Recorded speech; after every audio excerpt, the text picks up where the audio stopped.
county, unajua umezaliwa labda one county and then ukaolewa ingine, ukasomea ingine. So if it's true, you are also from all these counties, usisikie aibu, just keep standing and waving. Sawa sawa? Haya, watu wa Mombasani mpo? Hatujafika. Bado hatujafika. Basi, SGR haijafika. Watu wa Kisii, are we in the house? Hey, wave, wave, wave, wave, wave, wave, wave, wave, wave. Thank you so much for coming. I hope you brought us bananas. Watu wa Kachmeka. Mulimo. Mami, I've seen you. Na homo umekuja na ingo ho. Umekuja na mpoka. What's in Gishu? Are you in the house? Oleyo. Hatujafika. Watu wa Mombasani bado na Wasingishu bado. Haya. Watu wa Nakuru, kuna wengine niliwaona. Simameni tuwaone, simameni. Nakuru sijui mnakuza nini? Flamingos. Ndio mnawakuza? Okay, I hope they fitted in the bag. Nairobi, host. Watu wa Nairobi mko? Simameni tuwaone, simameni, you are the host. Watu wa Nairobi. Haya, so watu wa Nakuru, watu wa Kakamega, mkipotea njia, so you know who to ask. Because just kuzi pia conman wamejaa town. Conman wamejaa town. And then we have also government representatives in the house, because we want to go busy with also the state activities. Wait. Asante sana.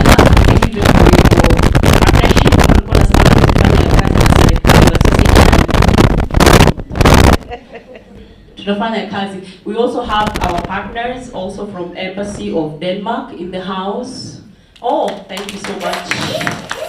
From Uraia also, I saw, karibuni sana. Thank you so much. Asanteni sana. And I just want to give a small overview of why we are here today. And I know the Executive Director, Joshua, will speak about this. But we are looking at the issues, and I know you also, when you got the invitation, a concept note was sent your way. But maybe just to remind ourselves of the happenings in the country. And I'm glad that we have representatives from different counties. The state of our nation today, with an Utu perspective. And for me, this is where we are called. Imagine we are called. At least kuwa na utu. Kuwa binadamu. So we are looking at the economy of our country today with that lens. And also an invitation to us just to self-reflect. Because normally it's very quick to point fingers at other people. Normally it's very quick to shift blame to other people. But I think for today's session, it's just first to self-reflect, self-introspect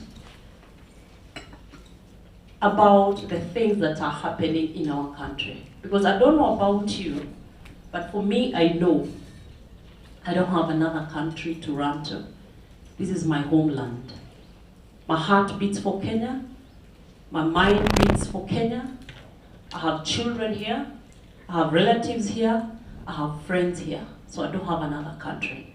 So when you look at the state of our country, be it agriculture, be it the economy, be it the social political, what is your role in looking at all these happenings? And if you want to jog your mind in the recent happenings, just look at the recent case in Kisii where one lady was really assaulted. For what did she do or not do? Maybe you might want to ask yourself, wewe alikuwa binadamu kweli? Now here we're looking at utu ni vitendo. What are we doing or not doing in all the sectors of this nation?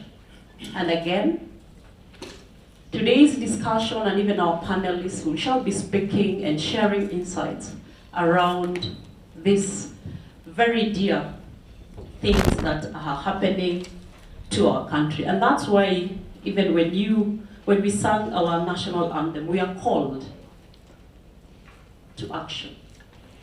It's a prayer and also it's a call for action. So to Julise, by the end of today, what will be your role? Not government's role first. What will be your role as a person first, then as a citizen of this country? So just an overview of that, and then we'll have very able panelist speakers just to help us with those conversations. And I know we shall have a very good and interesting day.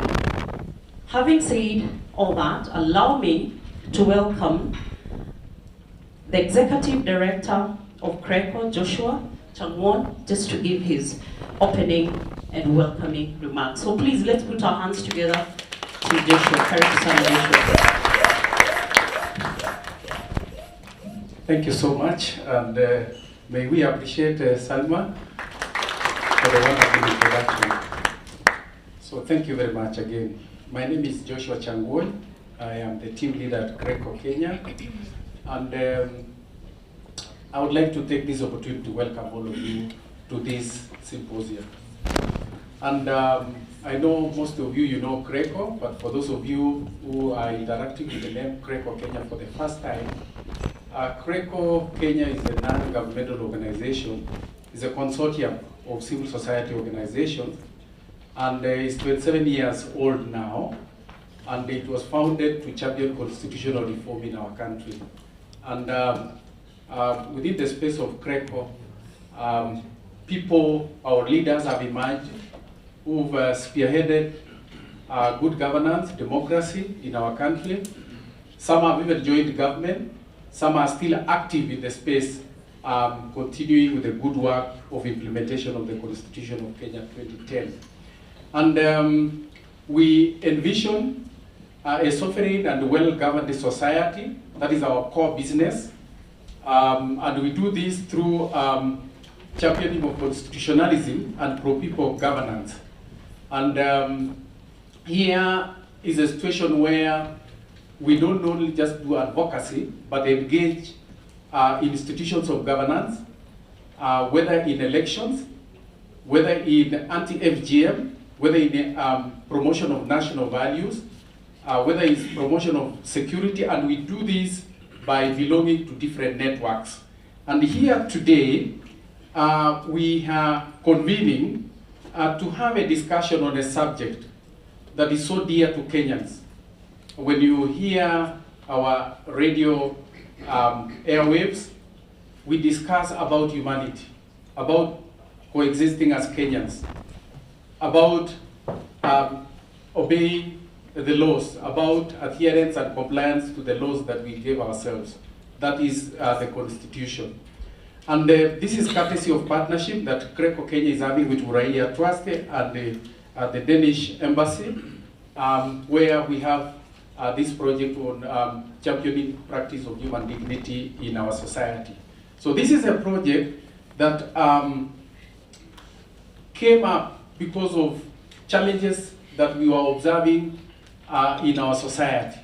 And this included, like when we began the year 2024, which is last year, there were rampant cases of femicide. Young girls being killed by people who are known to them, be it in universities, in our societies, and we would even witness cases of suicides. People leaving suicide notes, taking their lives, and not even caring as to the feelings of the others that are related to them. And we say this would simply mean we are lacking recognition that there's dignity in life. And in Kiswahili is utu. Utu. Some people have said Ubuntu. And people struggle to define this. But we said let's engage in a conversation where we create awareness and engage Kenyans to have a discussion on this subject of utu. And other issues that we also observed last year was the rising in terms of misinformation and disinformation. the use of technology to spread falsehoods, fake news, manipulate information. It could be data, even photos as well as also videos, and we still witness the same. So we're asking ourselves that the emerging of technology, was it a blessing or a curse in our society? And that is part of the conversations that we are going to have in this symposium. Erosion of values. We are all aware that there is the change of the education curriculum into the competence-based curriculum from the 844. And one of the framers, the designers of the framework of the CBC, was that there was erosion of values and ethos in our education system, and CBC was there to entrench practice of ethos and values among our children. So we're asking ourselves, is that helping us?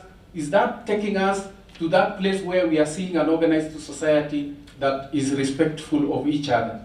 We've also seen a rise of cases of drugs and substance abuse, which is really very rampant. And I think even the government has gone public to say that this is a disaster in our country. So we ask ourselves, will we continue this way and just watch this happening? And you can even see, even in the international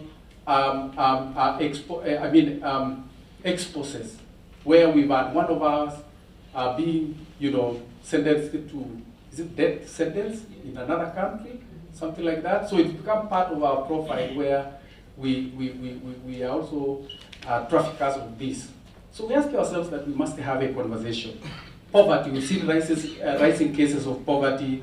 Abductions, now it's become a subject, a national subject in our country. Corruption, as well as also for violation of human rights. And here, civil society, which now we have an act, the Public Benefits Organizations Act of 2013, which is now commenced, that puts together civil society. And we've even rebranded ourselves to be public benefits organizations, doing work for the benefit of the public, where we engage in a conversation.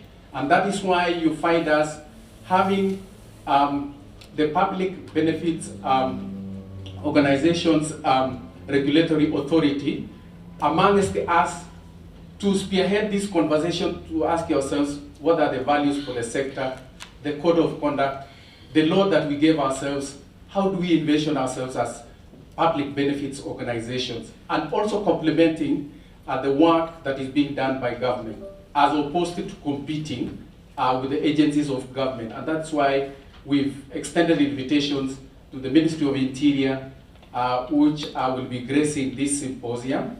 And our chief guest will come from the Ministry of Interior. We have the anti-FGM board here, and we are so delighted that we've been able to work together very closely. Representatives of county governments who are also here. And this will be a very rich conversation. Then lastly is, we structured this conversation from the national level.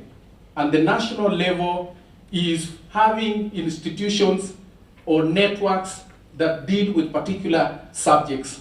We have the Kenya National Interface Team, that is a think tank on policy issues, and even visualizing how our country will look like in the next 60 years. And we have representatives who will also form part of the panel from the Kenya National Interface Team. We have the Integrity Alliance.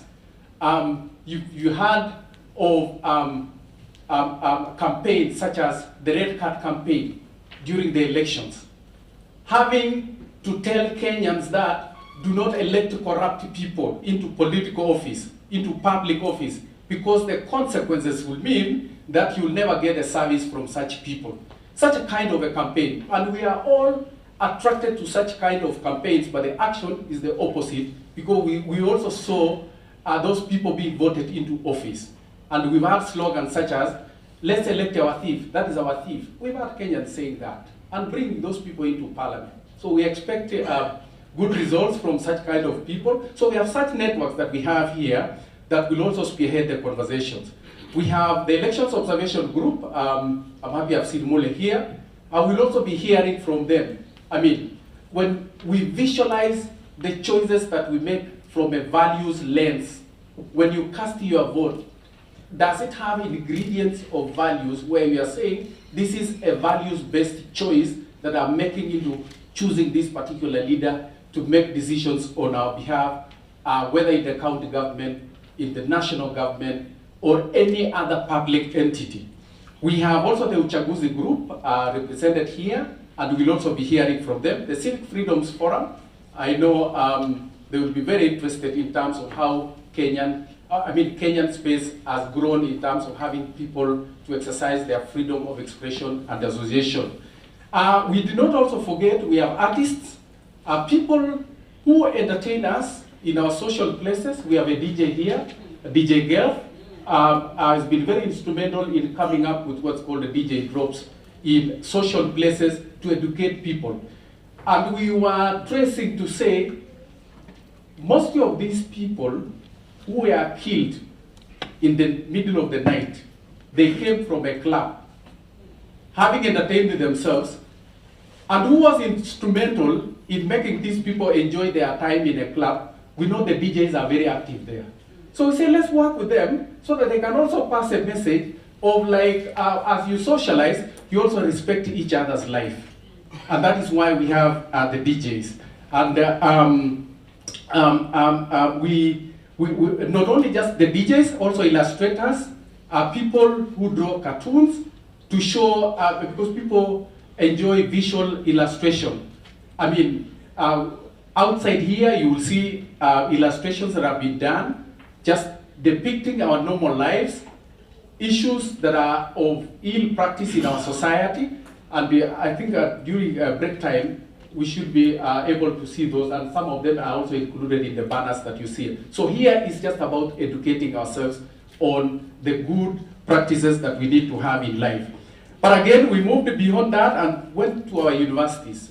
We picked 4 universities. This is Kabarak University, Kisii University, and we have representatives amongst us from these universities, both the lecturers and the students. We have also the Masinde Mulira University, University of Eldoret, and the Kenyatta University.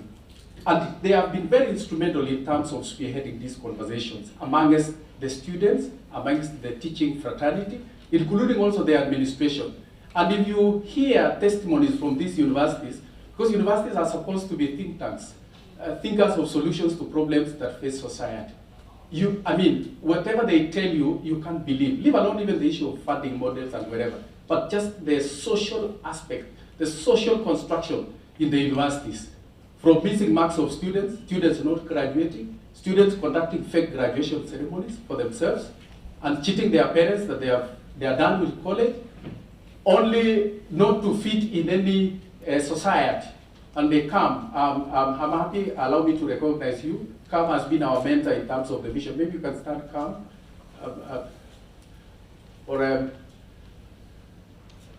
Okay, I think, yes, please. Not Cam, Mado. Oh, Mado. Okay, thank you so much. Apologies for that. That is Mado, our chief illustrator, who has been mentoring other artists, other visual illustrators who are young, and they are also upcoming. And the Mado is a household, so I mixed your name with Cam because we also worked with Cam. And we know that you two are serious competitors in the visual illustration space. Then we have also community-based organizations from Bangladesh in Mombasa, Langas in Eldoret, Shenywe in Kakamega, and we have also from Kisii, community-based organization. So we did just a sample, just to hear. And I'm happy the government officials here, you'll be listening from, we have got an assistant chief amongst us at the village elder. And we'll be listening I will be hearing from them. People who've been having those conversations right down there, engaging the people. And allow me illustrate what we've been doing using a short video. So Duncan, you'll help me. And I think we have also a constituency that we are calling them the Digital Democracy Fellows. If you are amongst us, please, you may stand. If you are a Digital Democracy Fellow from Greco, let me see. I know others are still, yes. Thank you so much. These people have undergone a program. Can you clap for them? They are digital democracy champions through a campaign of having online hygiene, asking people what you are posting is not only affecting you, it's also affecting someone. This is misinformation, this is disinformation. This is how to handle yourself in this space, whether it's digital security, and I know we have an expert on digital security who will also be doing a presentation. So Duncan, I think, are we good to go? Okay, so I welcome you. We watch this video so that we can get a summary of our journey in this conversation. Every person has the right to have that dignity respected and protected. These are powerful words from Article 28 of the Constitution of Kenya 2010, reminding us that Utu is not just an idea, but a fundamental principle that shapes how we interact and build a society. Yet across different communities, Utu is being put to test. Harmful practices, social injustices, and systemic failures that continue to challenge the dignity of individuals and communities. Through the generous support of Uraia Trust and Denmark in Kenya, Kreko has journeyed across mapped regions Kakamega, Kisii, Eldoret, Nairobi, Nakuru, and Mombasa to document and amplify community voices on Utu-related issues. In conversations with community members, grassroots organizations, and universities, we explore the realities of Utu in our society, from the impact of long-standing traditions to the evolving challenges of our time. Utu uzima au tulivu. Sijui ni gani uko nazo kati hizo vitu. Neno Utu ni kujali.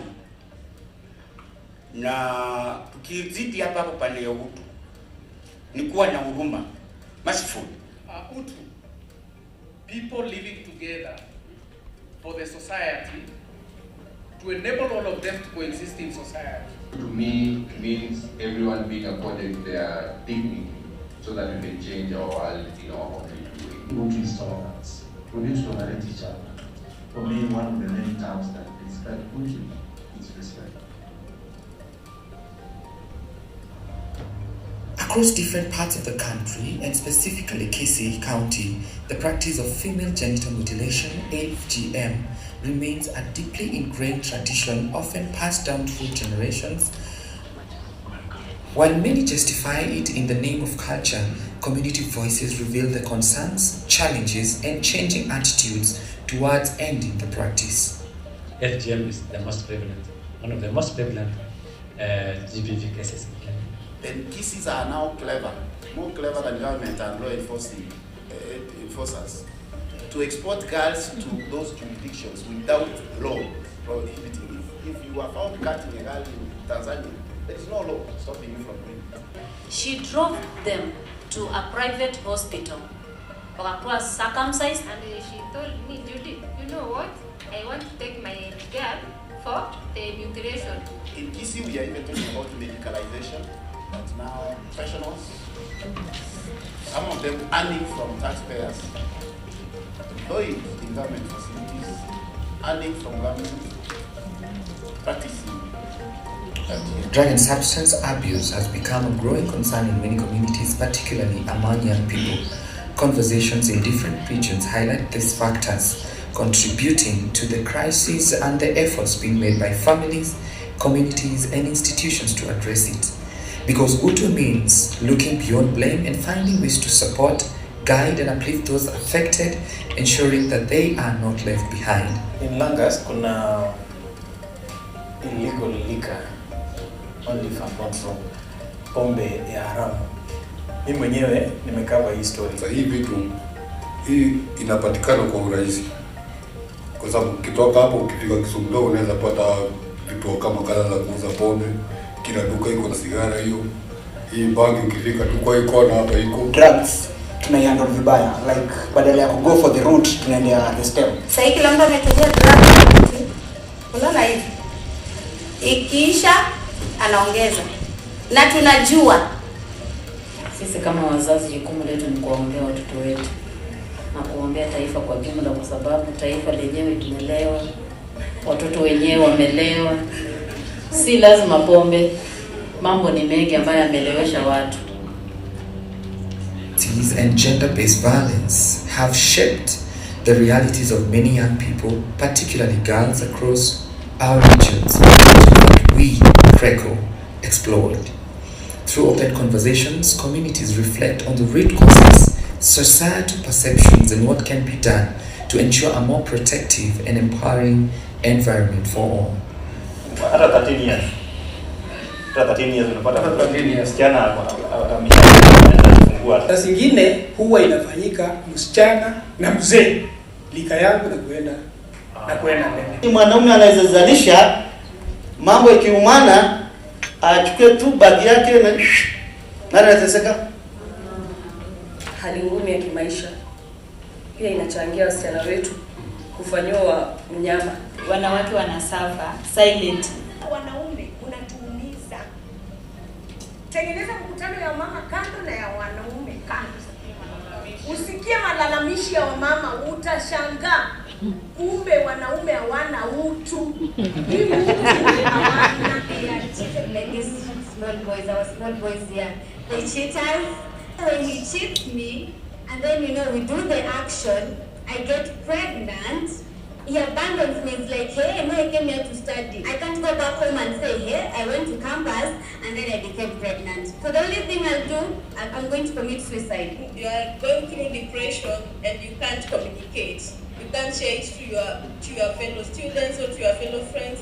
Kuna kitu ambacho kilewa kwa akili ambacho tunajaribu kutoa kwamba mwanamke lazima awe chini ya mwanaume. Vitu za corruption ziondoke. Serikali itusimamie iondoe vitu za corruption, sababu hii corruption ndio the main thing, ama hiyo ndio the deadly thing ambayo inatengeneza vitu haziwezi songa to another level, vitu zinabaki tu zikirudi nyuma kwa sababu ya hili jambo la corruption. Kesi yako mara mingi ukipelekea mzee kijiji haitafika huko mbele.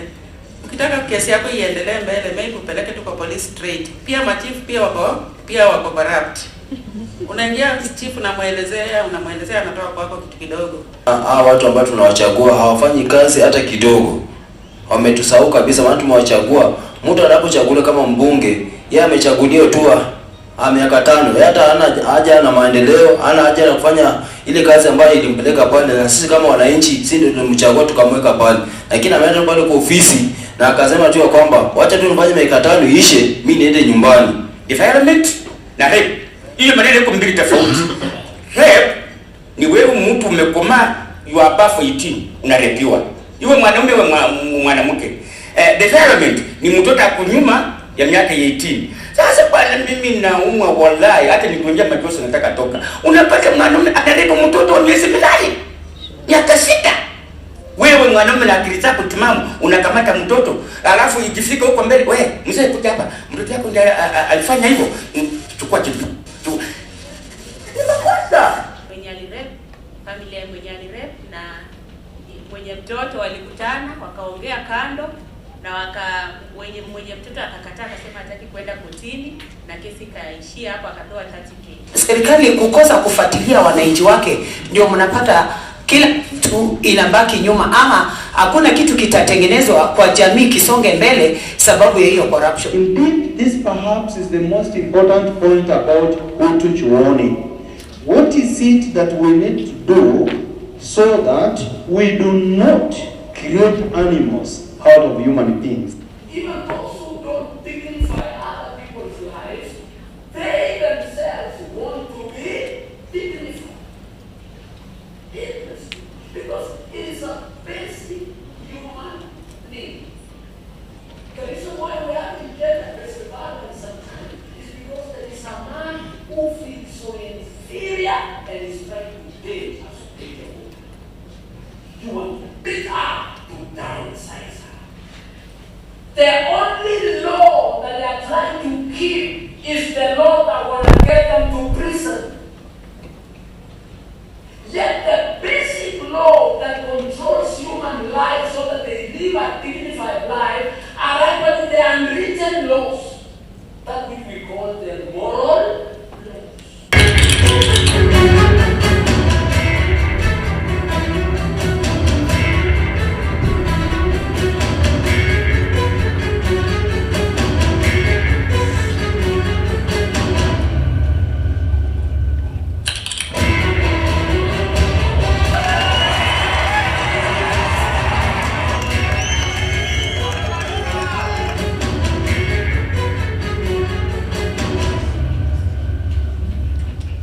Thank you so much.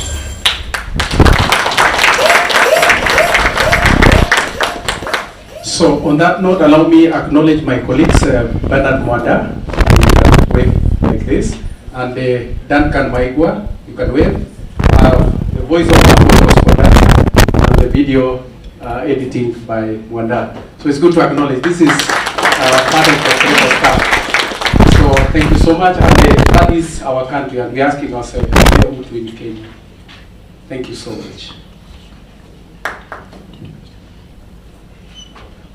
So allow me acknowledge our chief guest, Madam Beverly Hobora. I know we've not met before. Is our chief guest?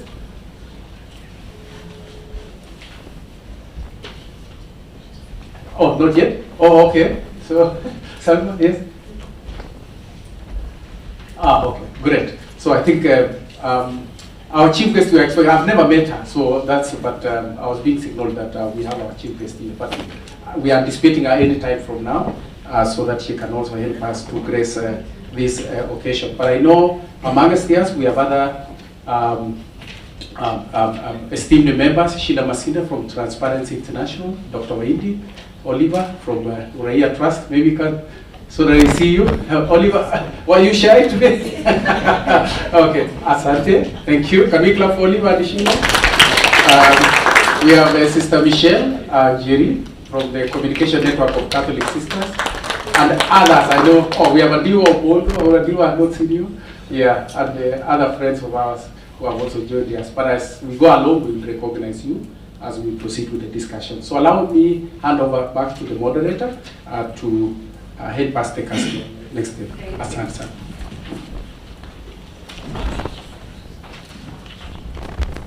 Thank you so much. Hello. Thank you so much, Joshua. And maybe men in the house, do you feel vindicated from some remarks that were wanaume? Do you feel vindicated anyway? But really, it's a very interesting video. And what I like about the video more is the conversations are happening across generations. Because sometimes, more of the times, I'm Gen Zote, so I'm Gen Zote. But the young people will accuse us that you didn't mentor us, and for us, the parents or maybe that generation will say you don't listen to us. So I'm glad that these conversations are happening amongst the Gen Zote, you know, like in the universities, in the communities. So it's a very good conversation and happening at the right places. So allow me now to invite Mr. Josiah Omoto, our senior, our scholar, and he'll tell us ameenda wapi Mogadishu, akapitia wapi, just also to Samata, akatoka Samata, akapitia Kisii, akatoka Kisii, akaenda, ulienda wapi tena Omoto, so that at least aweze kutueleza zaidi. I mean, what did people even say about Utu Ubuntu? I mean, what is the understanding from the traversing of Mogadishu and where does that road pass from Mogadishu? Anyway, but Josiah Omoto will tell us a brief on the Utu ni Kitendo. I mean, how was his journey? What were people saying around the Utu and Ubuntu? And maybe what is when the rallying call? Karibu sana Josiah.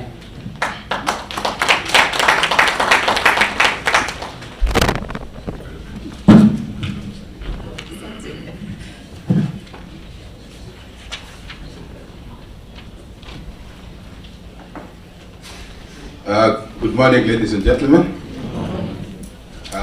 It has been a long journey. Kutoka Laikipia, tukaenda Meru, mpaka Chegania. Kutoka Chegania tukaenda Murang'a. Na kutoka Murang'a ni Nyeri. Na kutoka Nyeri pengine tutafika wapi? Kiambu. So it has been a long journey working with CRECO as a CRECO associate. Thank you very much, CRECO, for this late. This morning, as we wake up, the words of Kwame Nkrumah resonate. I'm not an African because I was born in Africa, but because Africa was born in us. Utu is Africa. So to pick up a cough, this is Africa's unique contributions to the universe. Africa's unique contribution to the universe. Just before I go, it's taking time, so I can still speak without it. Utu is both a concept and a precept. I would like us to make a distinction between a concept and a precept. It's a theory of doing things, a set of ideas, but it's also a moral compass, the precept. It's a moral compass that guides our actions. I also want to say, based on Nkrumah's quote, that Utu is a linguistic symbol born in Africa. Utu is moral philosophical. It's taking time to come, but I'll go on. It's moral philosophical. It's there, senior. Okay, I'll come to it. So it's moral philosophical. I'm saying this because as an associate of Greco, I was asked to delve into the meaning of Utu. And we say, we cannot do that. We really, really cannot do that. We have to go to the people and learn and listen to the people. Now, Utu is a moral, philosophical precept and concept nurtured in Africa. I have with us Mado. During our consultations, Mado told us that in his house, in their house and in their community, they don't cook ugali for the people in the house. So the size of ugali is bigger because every time they expect wageni, visitors. But in other societies, they make the meals for only the people who are present. So you can see the uniqueness in Africa. We are now talking about Utu in a very difficult circumstance. We have Donald Trump in America who has decided to demonstrate what Utu is not. He has just decided on his own, without reference to Congress, to disband usage. I was in Kibera yesterday. I'm one of the advisors to Humanity Trust, and I'm happy to recognize the CEO of Humanity Trust, Benazir Douglas, up there. Thank you, Bena. And you saw young men and young women and mothers who don't have access to antiretrovirals. It is so serious. And it's going to get worse. We are talking about Utu at a time when the universe has decided that Palestinians are not human beings. They are being shot dead, bombed, starved. Gaza is a site of genocide. So if you talk about Utu within a context where it has been decided that Utu will be, that Gaza will be an estate for the rich. And so all the 2 million Palestinians have to move away. And to do that, they have to be cleared by bombs and missiles and drones. That is happening this morning. Coming closer home, we are talking about Utu within a context where government is promoting what we call the philosophy of affordable housing. But the same government has visited untold evictions on the people who are meant to be the beneficiaries.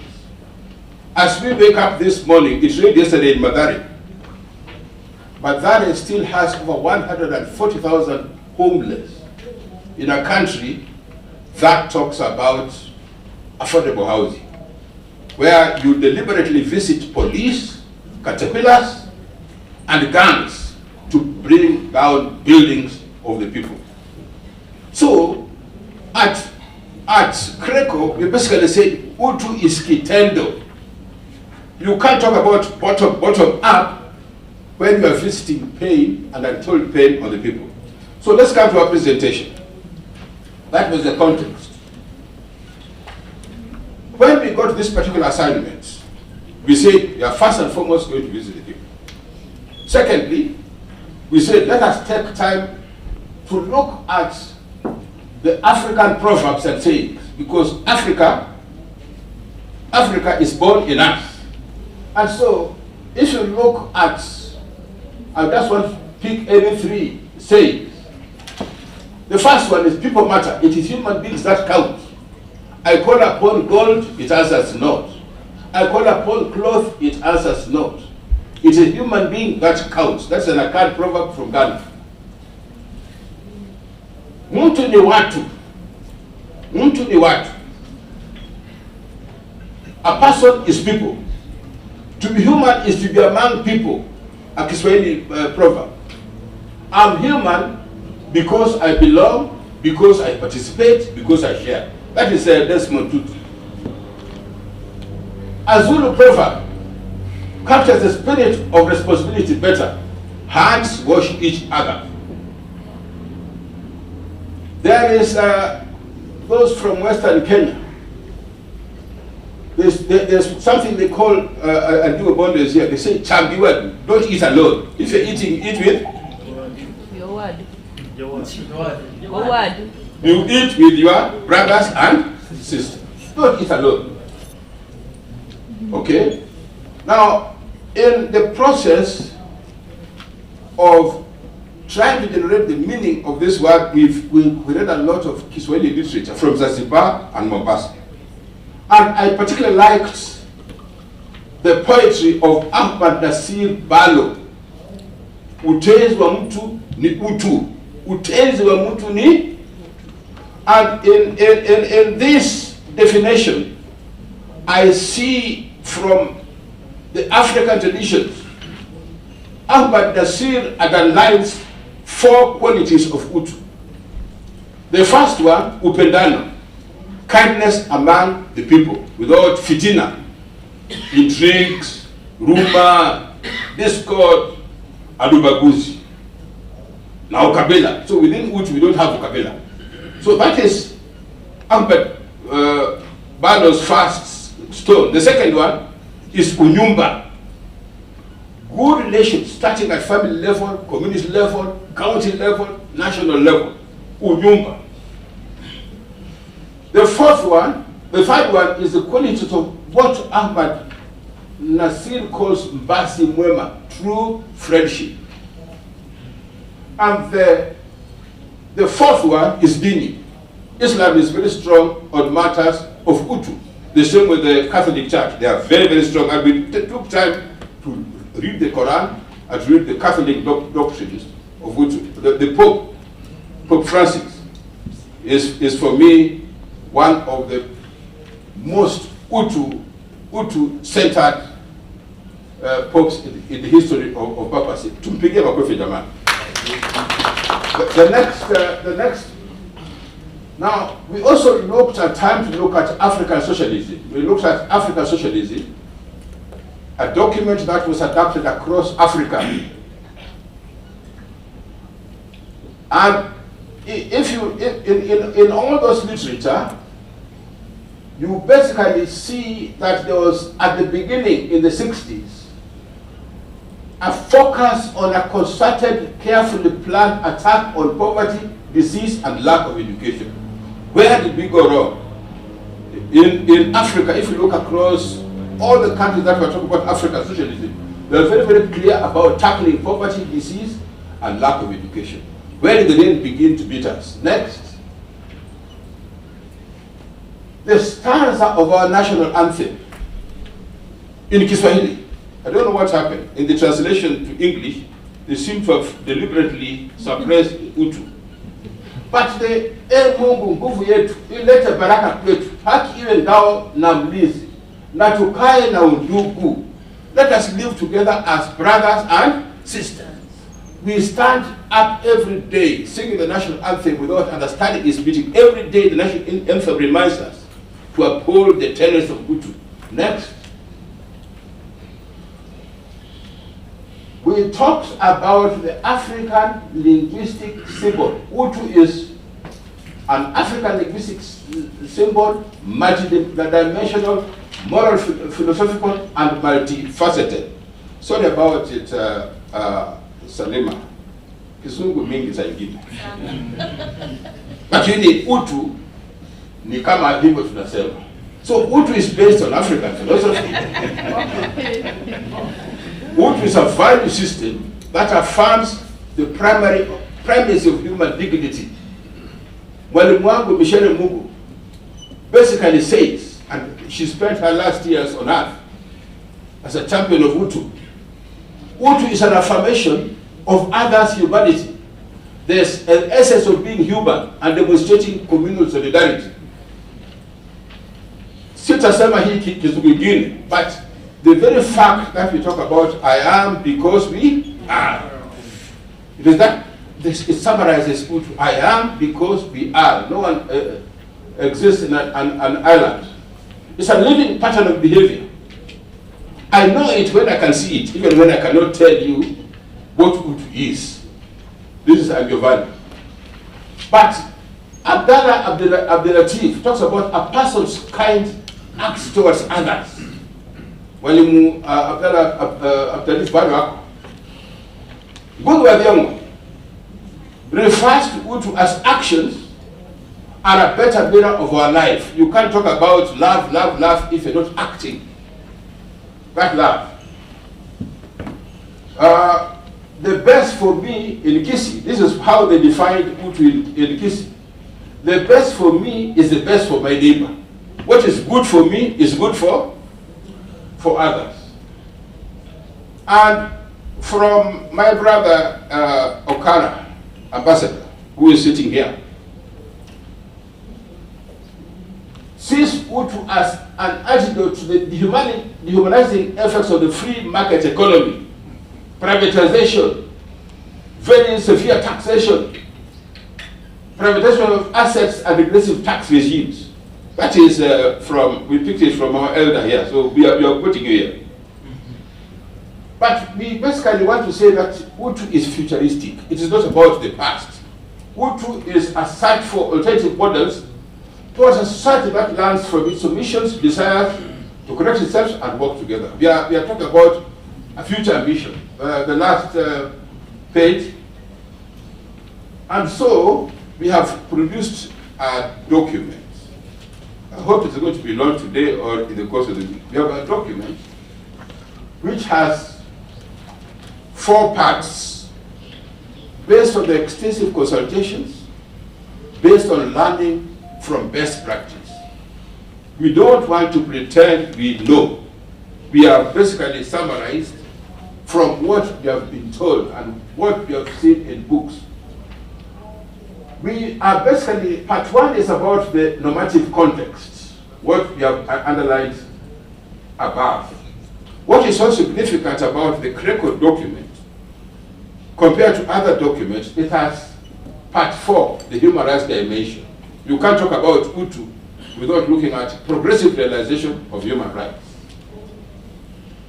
We have part 2. To understand Hutu, you have to know a world without Hutu. The evictions, the abductions, the abrupt disruption of USAID. So the world outside Hutu, and so we have panorama of indignities, the stories from the people that you saw in the video, find their way there. But we also take time to look at what are the factors driving these indignities. And you have bad governance, you have corruption, they're all included there. Now, part 3, it is what we say giving meaning to Hutu. Although we talk about towards an Hutu nation, we are basically saying that Hutu needs to be given a meaning. And so we have talked about the place of political leadership, we have talked about Hutu-centered education, Hutu-centered economics, Utu and gender, and Utu social media and AI. This is a new aspect in terms of the practice of Utu. And therefore, the conclusion, they're basically taken from the people, verbatim. The people we talked with when we went to Kirinyaga, when we went to Laikipia, and we passed over Narumoro, and passed via Nanyuki. So we have taken key attributes and facets from the people we interacted with. I think it will be our contribution to the world and definition of meaning, but we also recognize that all of you, and in our ways, in various ways, we are also promoting Utu in our different capacities. All organizations here, from government to civil society, to academic institutions, to religious, we are doing that in different ways. During this particular study, we discovered that the judiciary in Kenya has a blueprint called Towards Utu-Centered Justice. How many have read that document? It is being read by cockroaches at the Supreme Court. And we challenge Parliament, we challenge the executive, we challenge all arms of government to develop their Utu nation blueprints. Thanks and best wishes.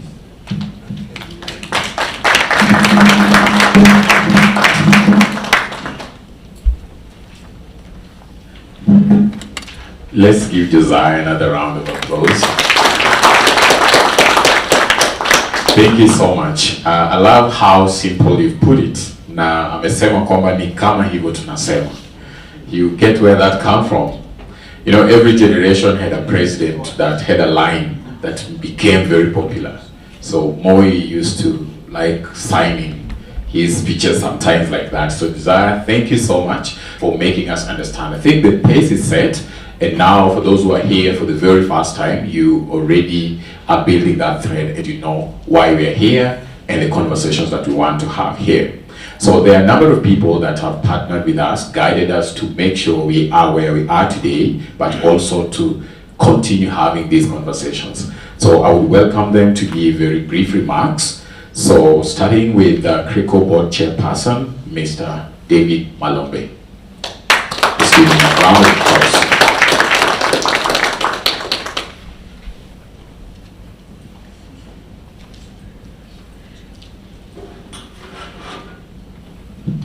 Viva, comrade, viva. Viva.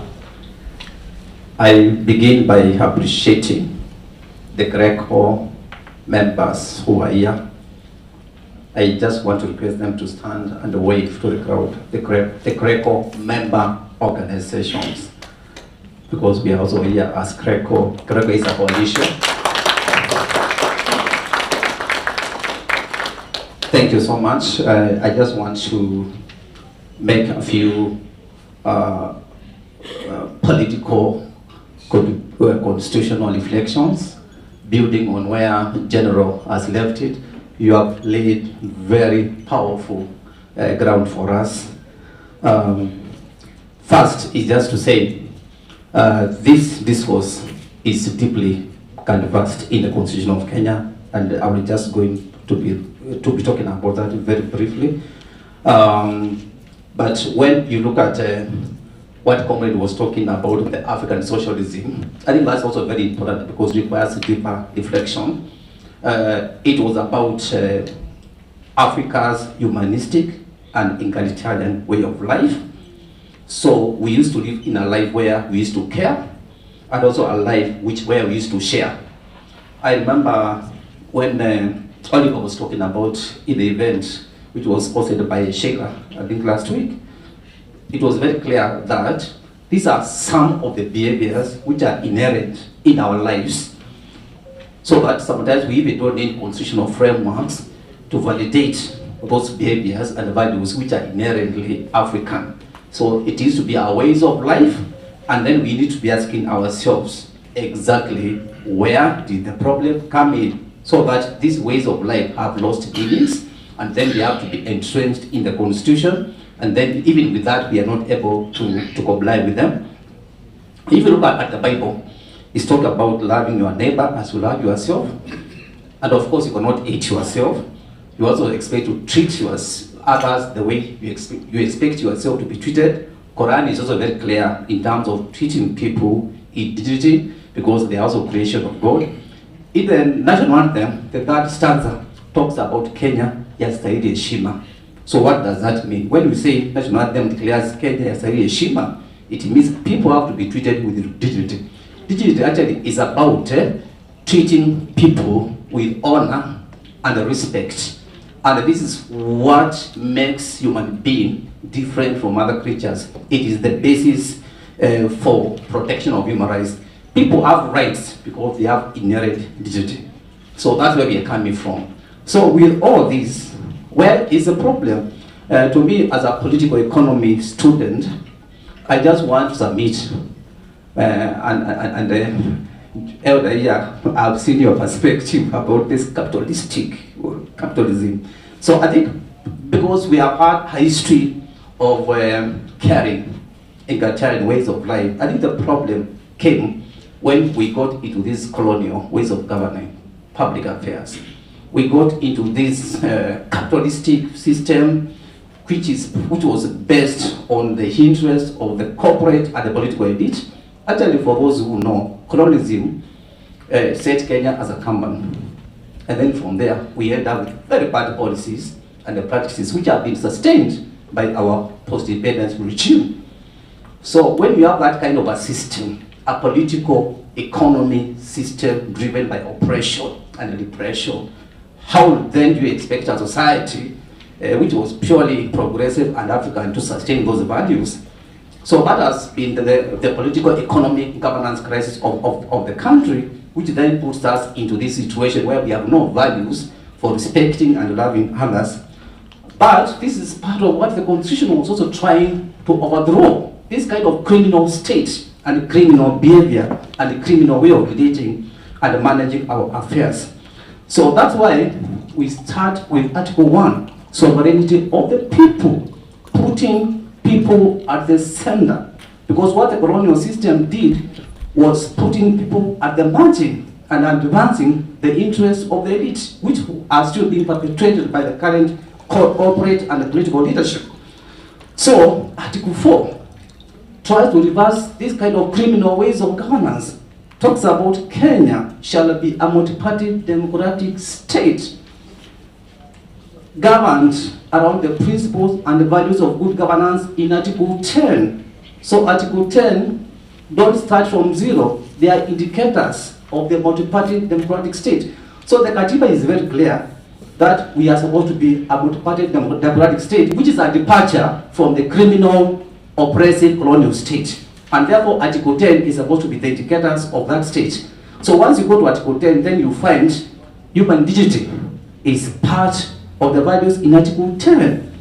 The Constitution is also very clear in Article 19 sub-Article 2. Please allow me to read that, because you cannot advance this constitutional obligation without having a state which has a belief and value in human rights as a combination of Article 10 and Article 4.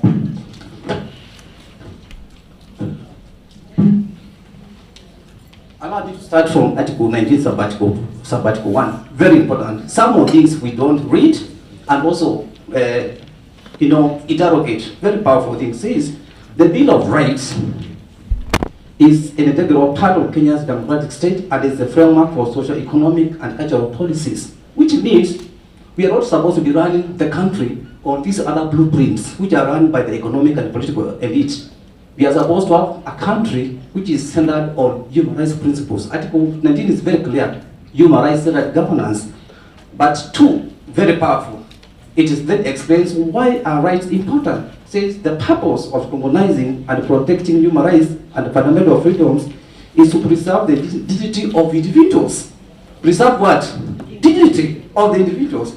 So the basis of the Bill of Rights is actually basically to preserve the dignity of the people and also communities and to provide social justice. That's the basis. So this discourse is properly canvassed in our Constitution, but the problem is also this culture of unity and these oppressive ways of running of running public affairs. So, apart from being the chair of GRECO, I also serve as the executive director of the Kenya Human Rights Commission.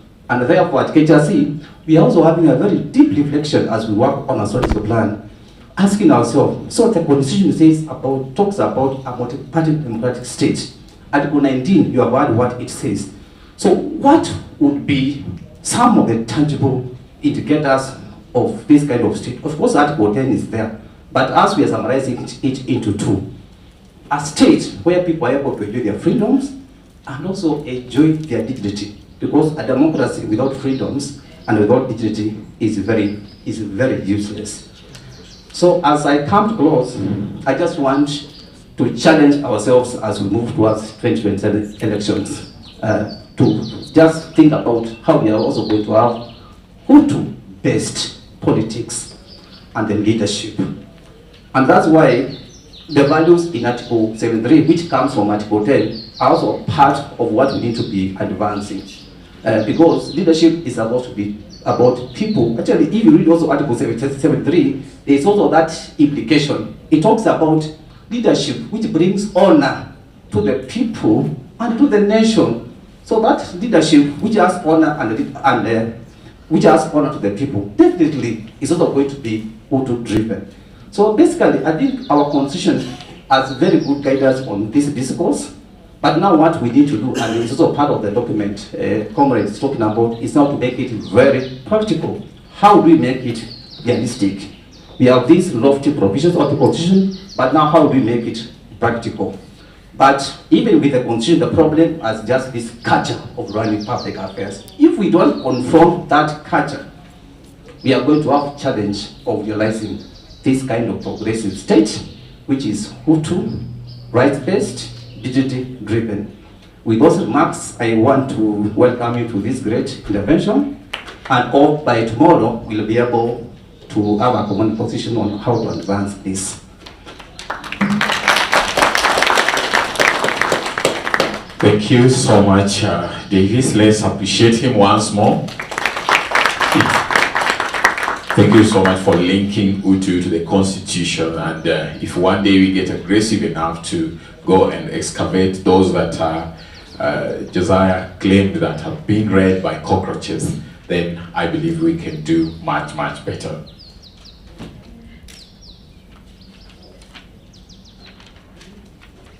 All right, so as we continue, allow me recognize the presence of a few people who have walked in. Presence of Mercy Soy, the legal officer at PBO. I've seen here they've written Pibora, but they claimed it is not Pibora. Another conversation you gotta have. You know. Yeah, Jacob Kipseren from University of Eldoret. Allow me to recognize his presence back there. Welcome, welcome. Ambassador Julius Okara from NIT. Yes, Julius, welcome. Isaac Ayumba, the chief from Kamega. Welcome, welcome so much. Kevin Osido from CGW. Oh, he just walked out. So let's also recognize the presence of Honorable Jail Omanyangoli, MCA from Kakamega. Thank you. I hope I've not butchered your name, and if I have, I'll have to consult you so that I know how to pronounce it better. Let's also recognize the presence of Jacob Atien. Jacob? Yes, thank you so much from Usalama. Then lastly, Esau Eliaro from LRF. Welcome. Asante, karibu sana. Then after that, we've also seen our chief guest walk in. That is Beverly Opora, EBS. Karibu sana, karibu sana. Thank you. So I would like to welcome the Uraia Trust Executive Director, Dr. Oliver Waindi, to also just give a few remarks.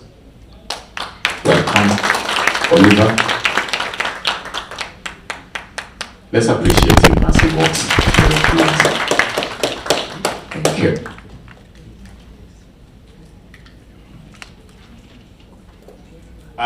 Morning, everybody. Morning. The more I think about the Hutu as a concept and as a strategic priority for Raia and for this generation, the more I settle to the conclusion that probably our biggest challenge as a generation and as a humanity is the use of titles. That is one thing that have demystified my entire 52 years and a half that I've lived on this planet Earth, that I think we have too much overemphasis on titles. One of the things that I had a big problem when I got to Raia was convincing my board never to call me an ED, because I'm just Oliver. My birth certificate is written Oliver Waindi Barak. My death certificate is definitely written Oliver Waindi Barak. Anything in between is just for hustling in Nairobi, and it's not. And the more I think about that, but Helen is here, my senior manager, and she will tell you, I don't like anybody calling anybody by any title, because these titles come and titles go. What remains is who is Oliver Waindi. And this reality hit me 12 years ago, so when I lost my wife and she was here at Living Home. And it was a coincidence because Wabu Khaled lost his wife, and Wangai Madai had also just passed on. So they were in the same cabinet at the Living Home. And when you look at the finality of human beings, you'll be humbled at what humanity is all about. At that instance, nobody has a suit, nobody has a title, nobody has a bank account, nobody even has a gender. They are all called the body of so and so.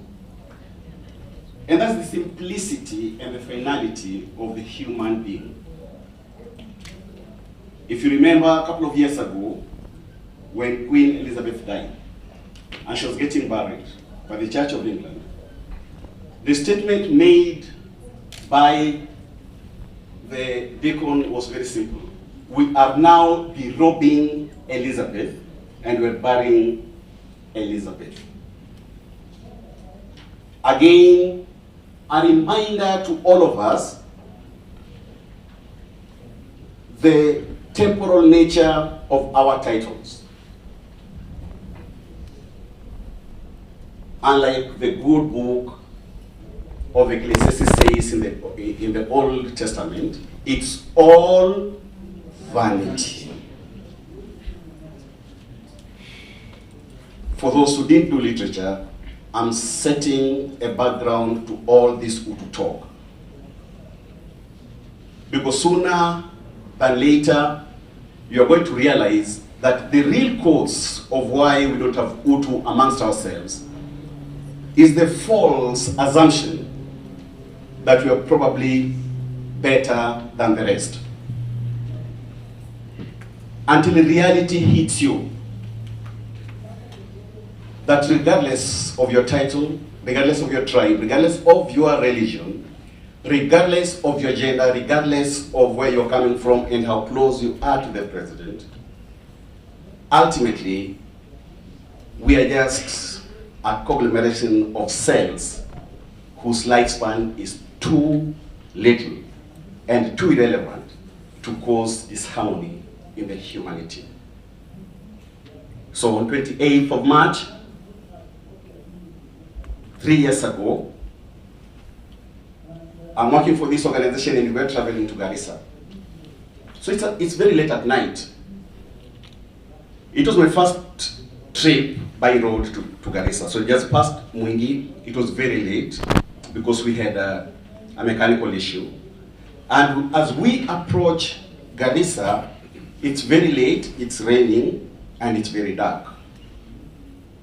Our driver, Omar Hussein Omar, then says, we don't have to worry. All what we need is to locate a mosque. Well, I'm born, bred and live in Mombasa, But that was terrifying with all these innuendos that we've heard about Muslims, and especially in a mosque, and especially at night.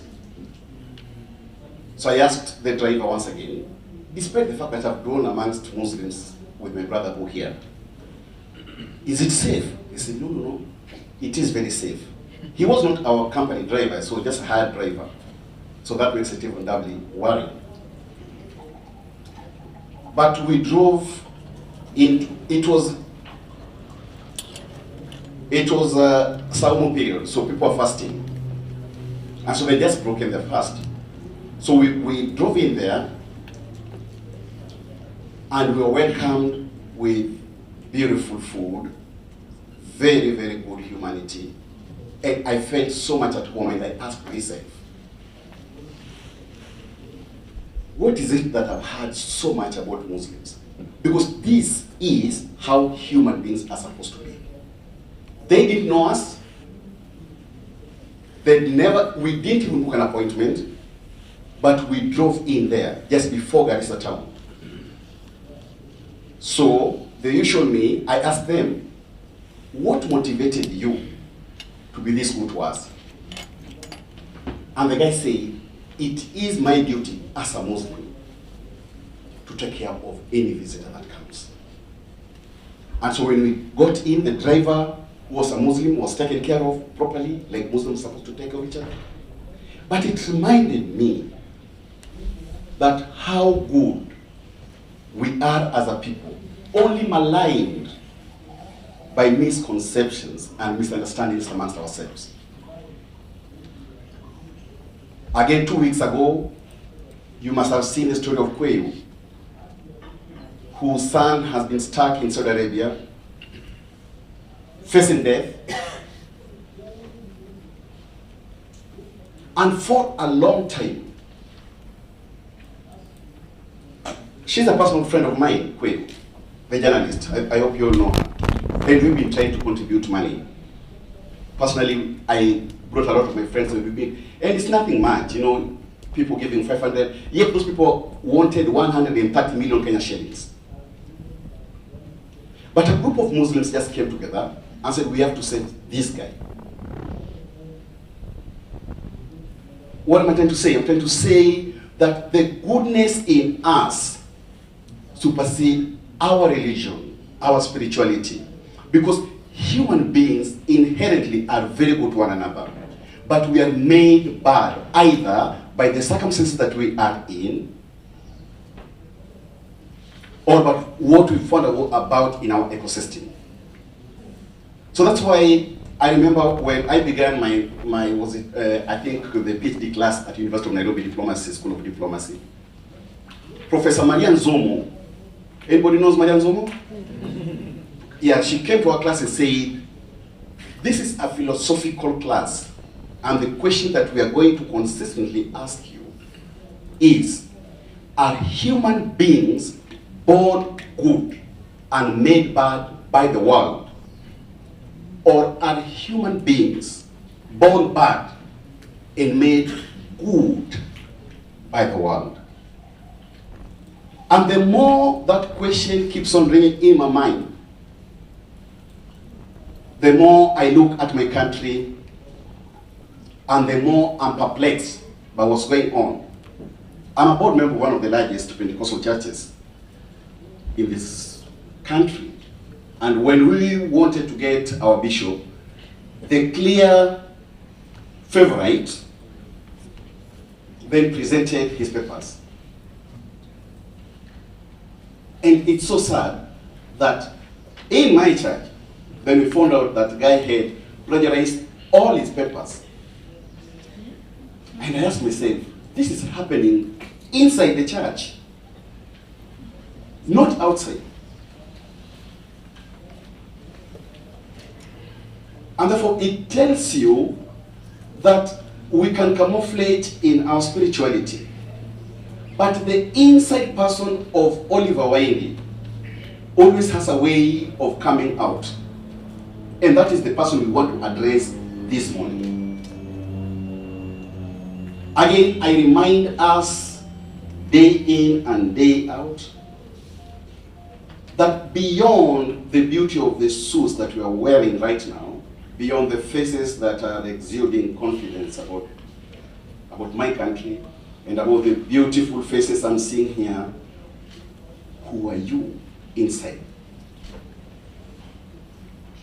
Who are you inside? Reminding me once again, still as a board member of my church, and therefore we were trying to resolve one case, and the wife came and reported the husband, who was a pastor in my church, of having very weird things going on in their house. And we said, no, you are lying. That can't be Pastor so and so. And she said, are you the one living with my husband? Forget about the fact that he's a pastor. Telling you the reality of human beings. There is the you we are seeing at Tamarind Hotel, camouflaged in beautiful suits. The one that Trump was offering to buy Zelensky. And there is you that only you know whom you are. And that is what's causing the problem in my country. Because we cannot reconcile the two. Who are you and whom do we think you are? And the gap between the two personalities is too huge for the 56 million of us in this country to comprehend.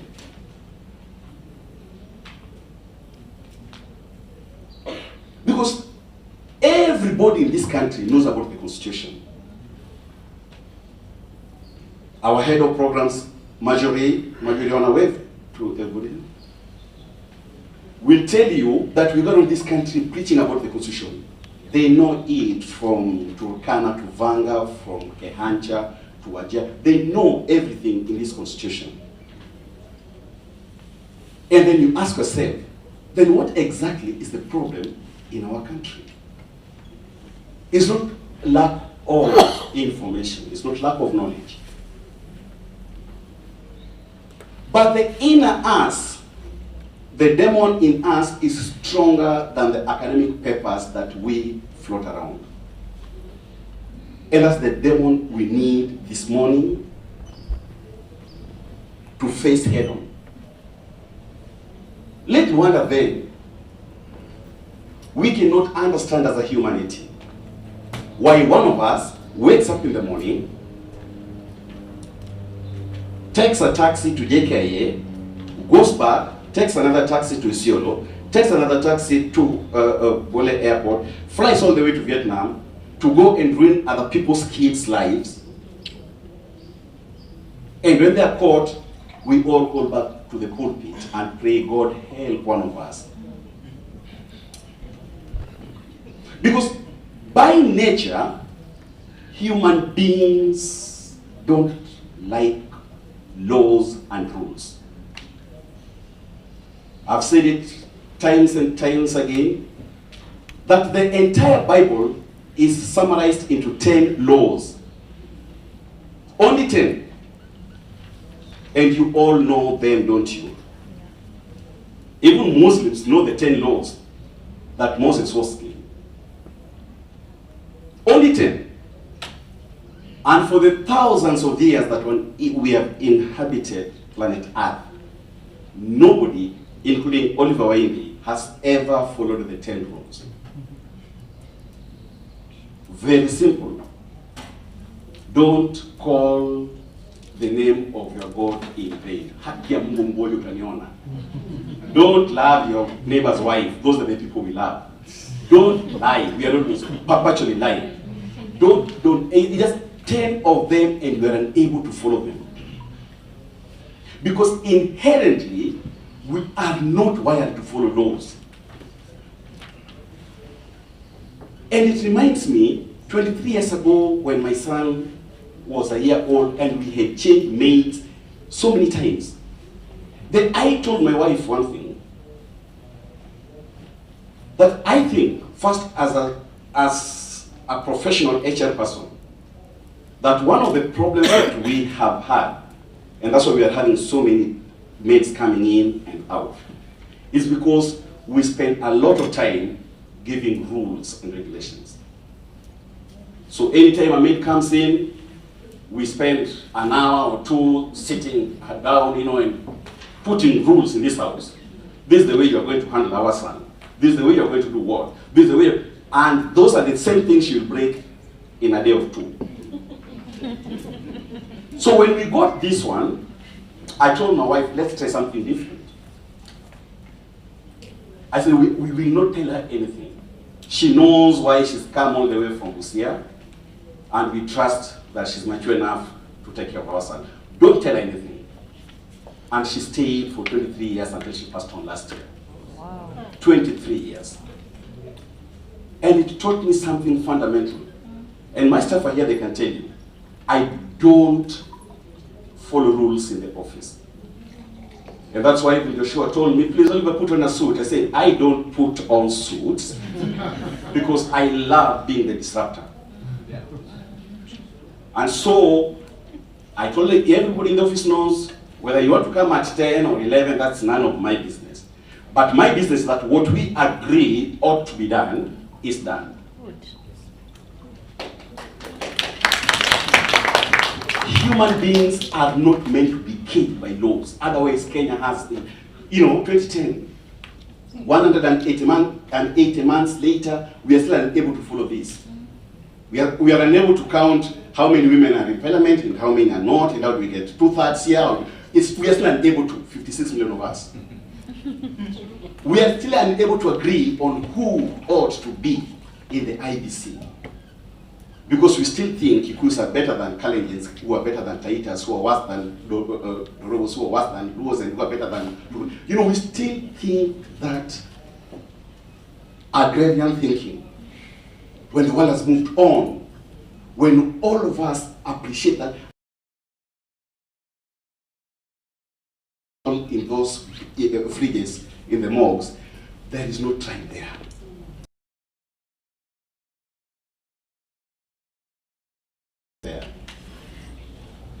How I wish, forget about paperwork, forget about religion, forget about anything. Can you just see, look at somebody's eye and see a human being whose only desire is, I want to be respected, to be loved, and to be given opportunity. That's all my country needs. And by the way, how much do you feel just collecting and collecting and collecting and collecting? Even that you cannot use at the expense of others around you. Those who grew up in the 70s and 80s in our rural areas, and I was talking to Muli, I think, the other time, and Muli will tell you, we didn't have fences in Ushago. You remember that? Yes. We didn't have fences. I mean, I grew up not seeing a fence. Because you were surrounded by fellow human beings whose life depended on you and your life depended on, and you were taking care of each other, not by anything written, but by your own conviction that your security is your brother's security. But right now, because you've taken your brother's land, and you think your kids are better, and you've only educated your kids, and your kids, your brother's kids are all in Ushago, and you think you're safe. You can't be safe. So what do? You get 4 German Shepherds and you put. Ladies and gentlemen, this morning, can I just challenge us to forget about titles, forget about tribe, forget about religion, forget about region, and look at each other now and see a human being whose only desire is to live peacefully and in a dignified life. Thank you.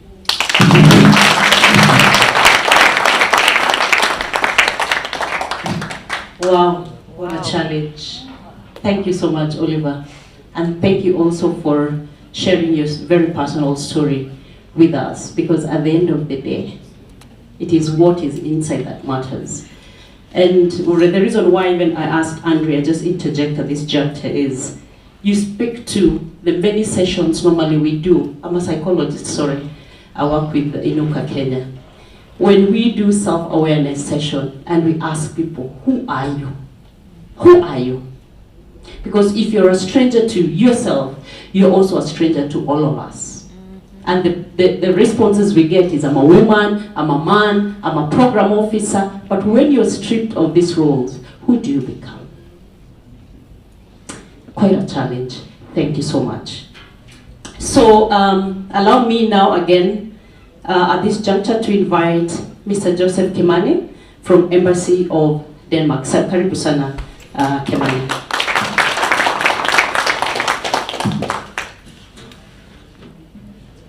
Good morning, everyone. Good morning. Good morning once again. Good morning. Congratulations, Joshua, for convening this very important meeting. You're having a very good problem. I can see many people moving with seats inside there, which means that there is demand for this. Maybe next time we should have this in a stadium. Yes? So that we have more people coming in. Urai, also thank you very much for the good work. We're very proud of our partnership. It's very glad to see this very good partnership on Utu. Omoto, thank you very much for the very good presentation. It's very, very important to invest in research, so that you gather knowledge and do as much as you can to disseminate. Sometimes you may say that we already know what is happening, but it is important, just for the avoidance of doubt, to be able to document it. So thank you very much, Mr. Omoto, and I've had the chance to interact with most of the material. I'm still reading it, and it's very, very, very enriching. Thank you very much. As I was reflecting, seated here, I was asking myself, what are the enablers of Utu? And all my notes, it has already been mentioned, all the enablers, but I'm just going to highlight a number of them, just for emphasis sake. Adherence to human rights, and Davis, my very good friend, you talked about that. I mean, if you don't adhere to human rights, because human rights are the fulcrum, they're the pivot of our society. If you don't adhere to human rights, then everything else collapses. So, adherence to human rights. The second one, self-respect and respect of others. Respect has already been mentioned. It was even mentioned in the outstanding video clip that Joshua, you played here. Respect, very, very, very key. But how do we demonstrate self-respect? I don't need to mention that because all of us here are mature. All of us understand what we mean by respect. But perhaps the challenge that we face is respecting others. How do we overcome our own instinct towards disrespecting other people? Oliver, you mentioned titles. Because sometimes when we impose our titles, it leads us to disrespecting other people. So the question of respect is important, and it may appear very simple, but for us to be able to respect each other, it requires deliberate introspection on a daily basis. Empathy. That's another very, very important question, a very, very important element. I'll share my own example, and which reflects on Utu. And I'm sure if I pass the mic, you would have many, many examples of what you have done as an individual. There is a supermarket, I'll not mention it, it's a chain of supermarkets. As I was going home, every other time, when I parked my car there, I was noticing the disabled parking with vehicles. So I took an interest, so I decided now to be citizen Kimani now. So I summoned the security fellow. I asked him, the people that have parked here, are they disabled? He said, no, they are not. I asked him, why have they parked? You see, the advantage of not being known there is that he doesn't know who I am. Maybe I'm from headquarters, So the guy was afraid, so I asked him, but who was parked here? He couldn't answer me, so I said, can you get me the manager? Get him right now. So we called the manager didn't have anything to say. Then I told him, with a bit of authority, the authority of a citizen, I told him when I come back here tomorrow, I don't want to find people who are not disabled parking here. Now, well, the following day they defied me. It did not happen. So I summoned them again, and I told them, look, my friends, I am not going anywhere. I'll be coming here every single day until you reserve these parkings. And I'm very glad to report, after advocacy for about a month or so, today if you go to that particular place, maybe I'll take some of you there. Those parkings are reserved, right? If you're not disabled, you're not going to park there. Number two, They have even gone further. They have made it a company policy. Across all those chains, you know, you go to Kisii, you go to Bungoma, you go to Kirinyaga, wherever, it is a policy. That's from the manager himself. So I give you that personal example. It's a simple example, just to demonstrate that we are not helpless. There are things that we can do in our personal spaces. You know, do you agree? Yes. So, question of empathy and doing something, I refuse to accept that we are helpless. There are things that we can do. The other element is equitable development. Devolution. That is the promise that has been given to us as Kenyans. Devolution. We talk about the Sustainable Development Goals. And I know many organizations here participate in promoting the Sustainable Development Goals. We are now talking about Pact for the Future. Now what is important, all these things that I'm mentioning here, we have of course our Vision 2030 here in Kenya. The reason I'm mentioning all these things is because if you are wallowing in poverty, if your sister, if your brother does not have the same advantages that you have, then of course you can talk about Utu. So equitable development is essential. That's very, very, very important. Equitable development. And the question that you must all reflect, all of us here, is to what extent are we participating in these processes that I've mentioned? I know, for instance, on devolution, we have the Kenya Civil Society Devolution Working Group. We have other formations that work towards all these elements that I've talked about. So, in your respective organizations, I would challenge you to reflect, ask yourself, to what extent are you contributing to these particular processes? Good governance. That has already been mentioned. I'm not going to belabor that. Integrity, and it's very good to see you here, Sheila. Because Sheila and her organization, Transparency International Kenya, on a daily basis, that is the agenda that you're focused on, promoting integrity. And that has already been mentioned. I'm not going to belabor that. A vibrant, well-facilitated civil society sector. And I'm delighted.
Taking us through the Constitution. I'm not going to add anything, except to say that all of us have a personal responsibility to implement the Constitution. Oliver, for once I will disagree with you just slightly and say that there's still some work to be done in terms of educating the public on the Constitution. But beyond the Constitution, what I'll agree with you is constitutionalism. Constitutionalism, the practice itself. That's where there's a lot of work to be done, because that's a daily quest. That is a daily quest. And you can count on us as Denmark here in Kenya to continue working with Uraia and through Uraia, other organizations downstream, to continue promoting the culture of constitutionalism. That is a pledge that is there. And that now bridges to just highlighting what Denmark does here in Kenya. Social accountability. We invest in that, a lot of work. And I'm very happy to see some of the civic educators that are here. Please wave. Thank you. Please, let's clap for these very good people. Because on a daily basis, whether they are paid or not, they are community resources. They are always consulted. What is happening in the country? So social accountability, and there are other organizations that you work with in promoting social accountability. CRECO, this partnership that we have been able to work together in promoting this particular endeavor, and we shall find ways of moving forward to work together, because there is demand for this work. There is demand for this work. We also engage in civic education. And the civic education that we promote through Uraia is based on the Constitution. And the logic, civic education for civic action. And we insist that this civic action must be Utu-centered. So I think, Oliver, that's where we then need to make sure that the flavor of our civic education is much more grounded on the Utu philosophy. So as I conclude, let me encourage all of us not to despair. As I said, there is something that we can all do. And let's all remind each other that we are essentially human. Sometimes we make mistakes. We have our shortcomings. What's important is to acknowledge them and to keep moving. Resources may be constrained, but one thing that we have in abundance is our richness in spirit, our richness in our sense of Utu. So thank you very much, and count on Denmark's support. Samson. Thank you so much, Josiah. Let's clap for, Joseph Kimani. Joseph, thank you. I was following your parking lot story, and I think the first authority was not so citizen. The second one sounded so citizen, and we thank you for doing such a noble thing. I'm made to know that there are comrades in the house, the students from different universities, representing different universities. I personally love spaces where comrades are, because that is where we started.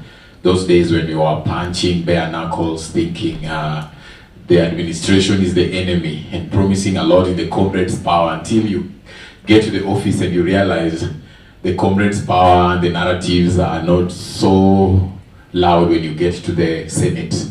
And now you sit there and act like an administrator and not a politician that you are. Comrades in the house, please just stand up and wave to us. The students from different universities that are represented here. All right, so you still do the comrades' power, or the Duale bill really washed it down? Yeah, I'm told it's not so intense as back in the day. So I just want us to rise on our feet and shake a little bit. DJ, get me something African, something Western, Kamabega, you know. There is always a way those Isikuti tunes hit differently, yeah? They are very wild beats and something. So, DJ, do you have something Isikutish? Bass, please let's shake a little bit.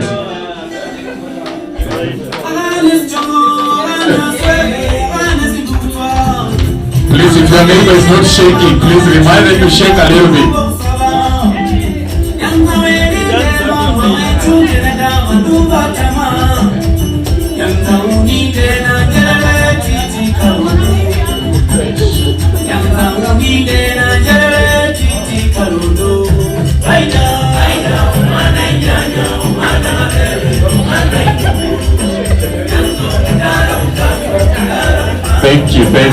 Thank you, DJ.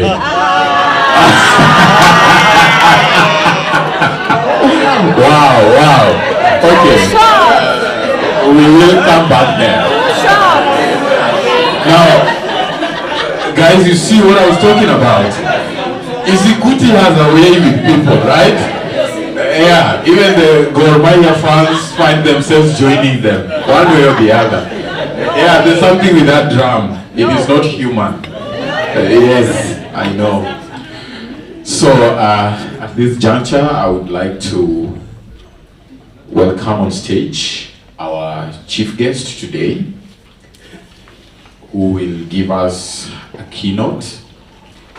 So, Ms. Beverly Opora, in the spirit of not having a lot of those titles, I've been touched actually, and I'm really thinking of even doing away with suits in the near future. Welcome, Ms. Beverly Opora. A round of applause for our MC, and also in your spirit, in the same spirit, I would like to carry the same distinguished delegates, and allow me to apologize in advance, Oliver. Just allow me, because I'm representing the chief guest, who is the PS, so I have to deliver the way he had put it, and he's not privy to what you have just said for us today. My name is Beverly Opora. I work for the government of Kenya. and I've been granted this responsibility to represent Dr. Raymond Omolo, our Principal Secretary, State Department for Internal Security and National Administration, during this very auspicious National Stakeholder Symposium on Utu Nikitendo, that has been held here at the Tamarind Hotel. Before I give his remarks, we deem ourselves as the State Department for Internal Security and National Administration as a key enabler because of the functions that we have been given, the mandate that we have been given. And it touches me as a member of that organization when we see, most significantly, the engagement of Pibora. And Joseph, when you mentioned that you called upon your fellow colleagues in the space to work more closely with Pibora, I think I was the only one who was clapping. The servant of the Lord here can acknowledge. I'm so excited. And this is a journey we have started. I think we had an engagement sometimes last year, Madam Soy, somewhere in the CBD. And we are receiving tremendous support. The government cannot work in isolation. We deem your space, we deem you as a key partner and stakeholder, and we don't take it for granted. And just, although I came in late as the other speakers were giving their comments, I identified another organization within the State Department, the National Cohesion and Integration Commission, that I don't know whether they're here, but they're here. Yeah. NCIC, they got a new CEO the other day. And I think the pace, the tempo, the momentum that we have started today should be able to proceed. Also, one of our speakers talked about scarce resources. Resources, whether human, fiscal, or whatever resource, will never be enough. In fact, the scarcity is what is causing many challenges within society and making us not be Utu, making us not to be human. But together, if we can harness these resources with Utu being the core basis, I think we can be able to deliver. So today is not the day for Beverly, today is the day for Dr. Raymond Omolo. So in the interest of time, allow me to deliver his address on his behalf. And I had apologized to to Oliver. So Joseph Kimani, that is ably representing the Danish ambassador to Kenya, His Excellency Shonman, Davis, our board chairman, Kreko, and executive director, Kenya Human Rights Commission, Joshua, our main host today and executive director, Kreko, Oliver, our Oliver, distinguished delegates, ladies and gentlemen, good morning. Good morning. Let me take this opportunity, first and foremost, to appreciate Kreko for having extended the invitation to me to grace this occasion as chief guest. And from the onset, this gratitude is extended not only for us to grace this occasion, but also to be part of a very significant forum, that is the National Stakeholder Symposium on Utu, which is themed Utu Nikitendo. If my translation serves me right, and I stand to be corrected, this theme translates to humanity in action.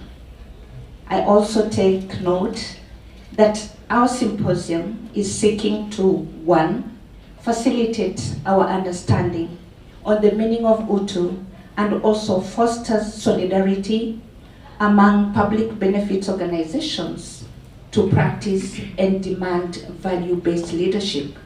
Secondly, to also strengthen collaboration with the government in championing practice and implementation of our national values and principles of governance provided in Article 10 of our Constitution.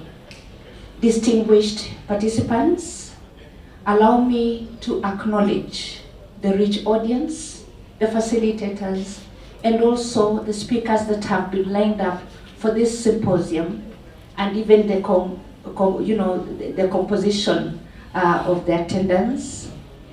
Given their wealth of knowledge, their experience and practice in their diverse fields of peace, security, disaster reduction, climate change, good governance, democracy, gender equality, education, agriculture, environmental conservation, culture and arts, sports, humanitarian assistance, promotion of human rights, among others.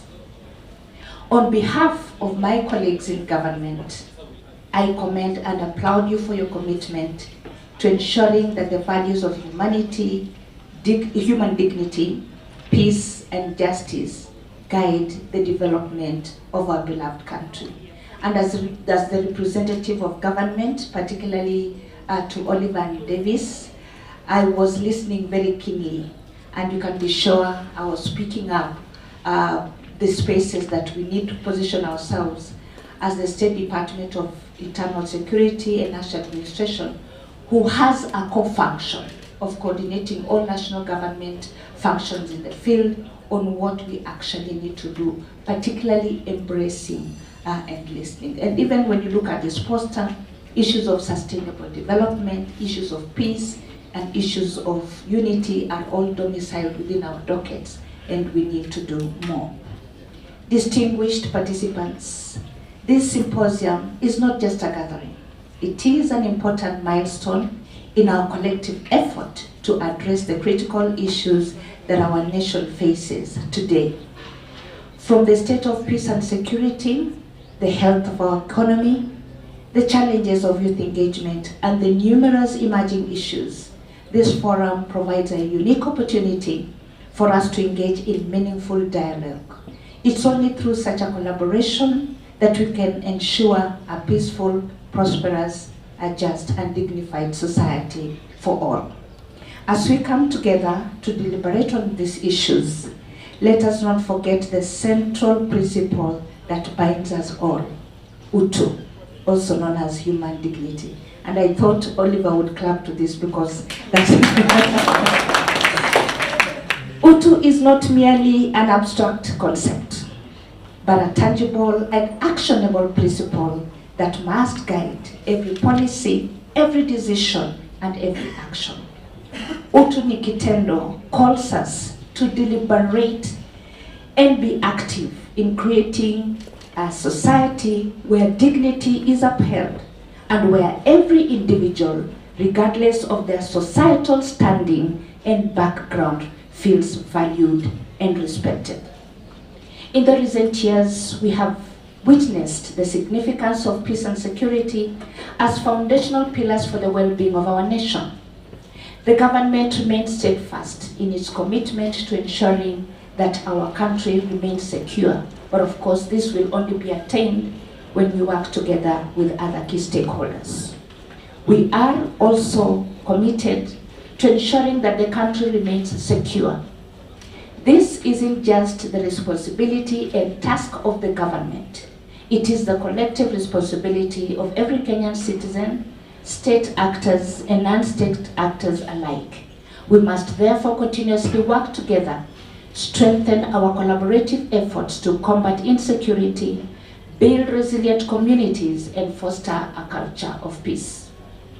On the issue of our economy, we know that a nation's security and prosperity are intrinsically linked. The well-being of the youth, who are the backbone of our workforce, must be prioritized. Addressing their concerns, which range from demands for good governance, leadership and integrity, employment opportunities, and education, among others, is crucial not only for their individual futures, but the future of Kenya herself. It is through fostering an environment that promotes opportunity and social justice that we can secure a future where all Kenyans thrive. As stakeholders, Your role is indispensable. Your capacity to engage with the duty bearers, to raise critical issues, and to influence positive change cannot be overstated. It is envisaged that the symposium will empower you with the knowledge and tools that are necessary to navigate the complexities of human dignity, adherence to the laws, such as the Public Benefits Organizations Act of 2013, and the development of new regulations and codes that reflect our shared values. Let us emphasize that the government is committed to ensuring that human dignity is at the heart of all its policies. There are policies and there are programs that are being implemented in different sectors to enhance human dignity, that is UTU. As you may be aware, the government has made deliberate efforts to institutionalize UTU through policies and initiatives such as Equalization Fund, the National Government Affirmative Action Fund, Human Safety Net programs, including the e-voucher system, the Inua Jamii programs that offer monthly stipends to our vulnerable groups, including the orphans and vulnerable children, persons with disabilities, the youth, and our elderly persons. Additionally, the PBO Act plays a critical role in strengthening the capacity of civil society organizations to act in the public interest, ensuring transparency, accountability, and the respect for human rights. The discussions that we are engaging in today will be crucial in enhancing our capacity to engage in duty bearers, to overcome the limitations that sometimes hinder the full realization of human dignity, and to actively participate in the formation of regulations that guide the conduct of the public and civil entities alike. Under our health program, the upscaling of social health insurance fund is expected to offer a universal coverage of the health insurance to cater for health needs of all Kenyans. The government is committed to unlocking and streamlining the challenges associated with the program to ensure dignity for all. Government is also adaptable to the emergence of artificial intelligence as a tool for social engagement and development. As we move forward in our deliberations, let us keep in mind that the following expected outcomes of this symposium must be attained. Number one, enhanced capacity to engage with the duty bearers. By increasing your understanding of the current landscape, you'll be better equipped into engaging with relevant authorities and ensure that the rights and dignity of all individuals are respected in peace. Secondly, value-based leadership. I urge us all to adopt and practice leadership that is grounded in the values of human dignity, justice, and the respect for rule of law. Our leaders, whether at state or community level, must always be guided by the principle of UTU in all their actions. And I see Oliver acknowledging that. Thirdly, active participation in policy formulation. I would like to repeat this. Active participation in policy formulation. I encourage and emphasize to you all to actively participate in any ongoing processes of formulating regulations under this Act and contributing to the development of codes of conduct that are rooted in respect for human dignity and any other policy formations pertaining to different government agencies. The discussions and recommendations that emerge from this symposium will play an instrumental role in shaping Kenya's path forward. It is imperative that we move beyond rhetoric and turn our shared values into concrete action. Let us remember that peace, security, and prosperity are not just ideals, but goals we must actively work towards, day by day, decision by decision, and action by action. In conclusion, distinguished delegates, I wish to reaffirm the government's commitment to working alongside you as our stakeholders in addressing the key issues that we face today. And mutually, we will definitely attain our respective objectives. Together, we can build a society that not only meets the needs of the present, but also ensures a brighter, more inclusive future for generations to come. I want to thank you for your audience. I want to thank you for your dedication to this noble cause. Let us together turn the ideals of Utu into lasting action for the betterment of all Kenyans. And for those who know Dr. Raymond Omolo, these are not just words on pen and paper. This is a sincere commitment. Just try us. Give us a chance. Let us work together. Asanteni sana. May God bless Kreko. May God bless the beautiful nation of Kenya. And may God bless the work of your hands. And this is from Beverly. The great word says, do to others what you like to do them to do unto you. And whatsoever little you do to your brother, you have done to our Lord God Almighty, the Maker. God bless you.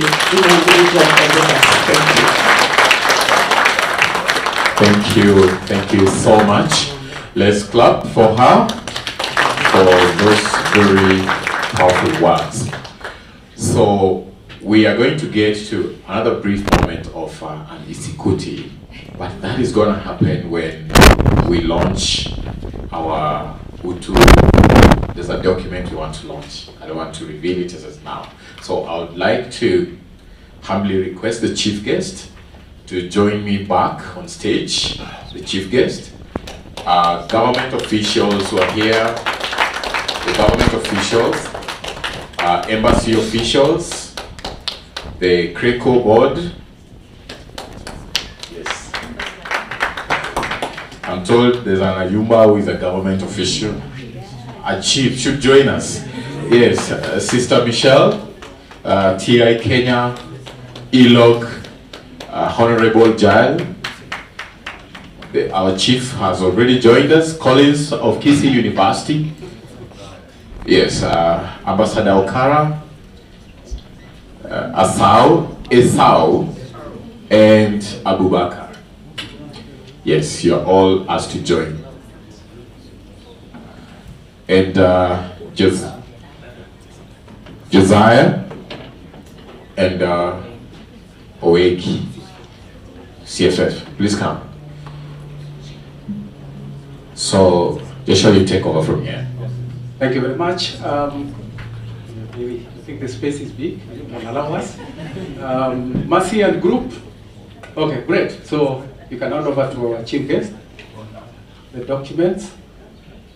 And I don't know how our chief guest would like to honor you to launch this Utu ni Kitendo in your own style.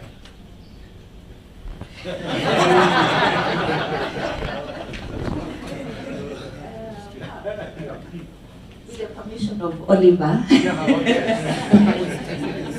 Yes.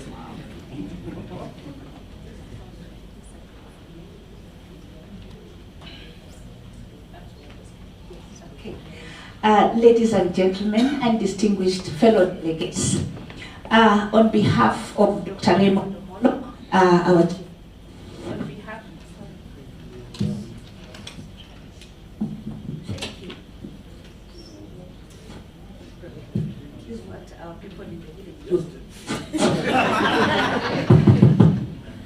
Mic test. Thank you.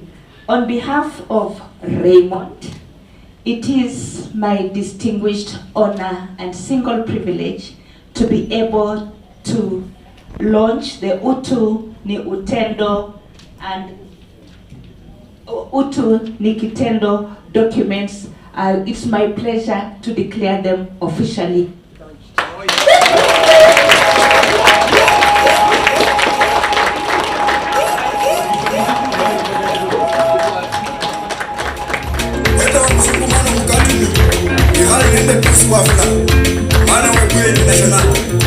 Combination sound.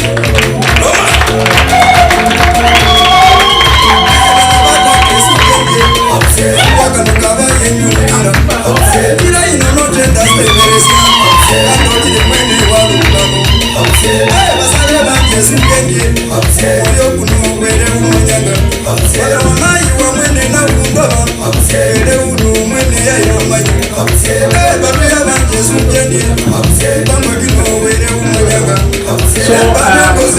everyone is getting a copy. So continue the executive, please. Wait, Mado. Mado, and then we rise and then we enjoy the executive. We rise all of us. Mado.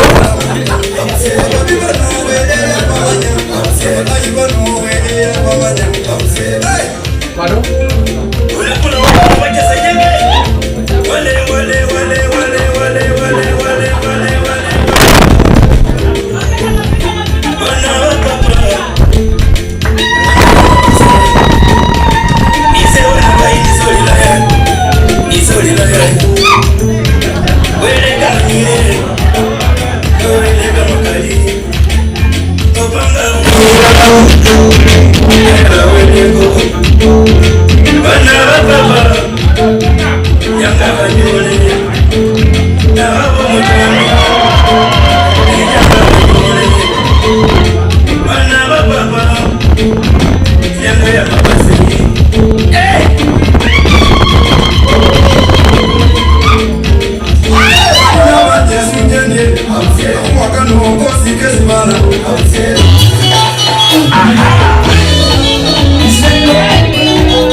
I've been accused nimekosa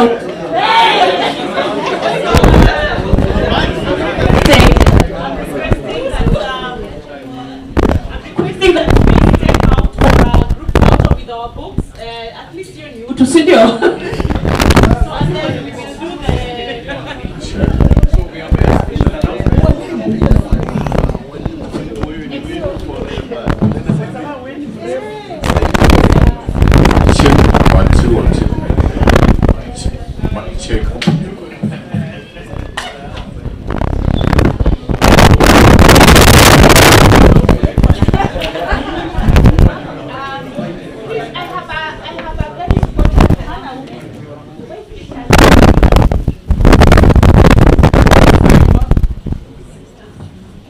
The assistant chief.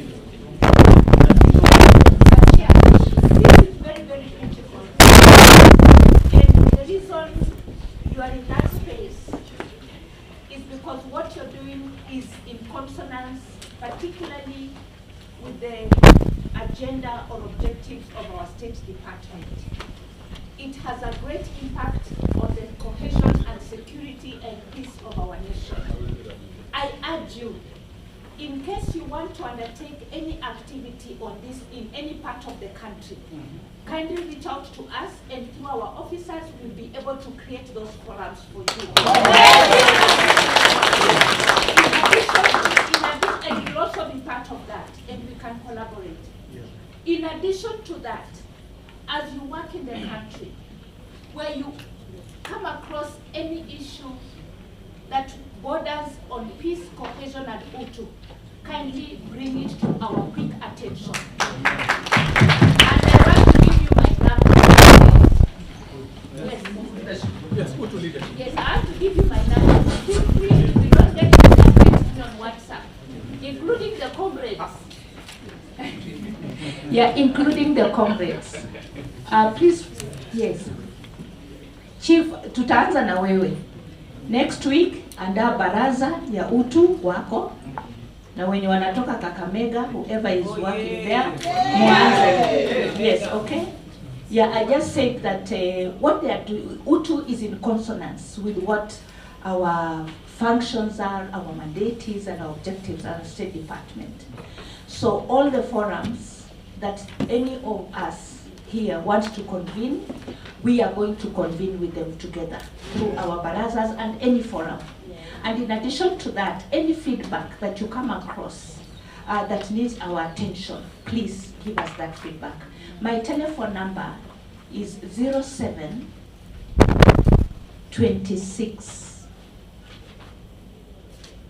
99 44 84. If I can repeat, 07 26 99 44 84. That's a 24-hour number. It has no restrictions. If you don't get me voice, just post me a text message. I'll be more than glad. Including, today we've been invited here. Please also invite us Wale Mashinani when you have your own events. And thank you for those that are supporting us on peace initiatives, on tree planting, on very many things. We cannot thank you enough. And welcome on board for a new beginning as we embark on this journey for Utu. Thank you very much. Thank you, Madam Beverly, even for at least ametuonesha utu in practice.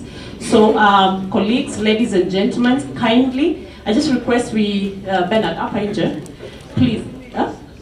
At the garden, we are going to take a group photo, and then after the group photo, we break for tea. I kindly request we do the tea break for 20 minutes, please. So, Bernard, kindly just lead us.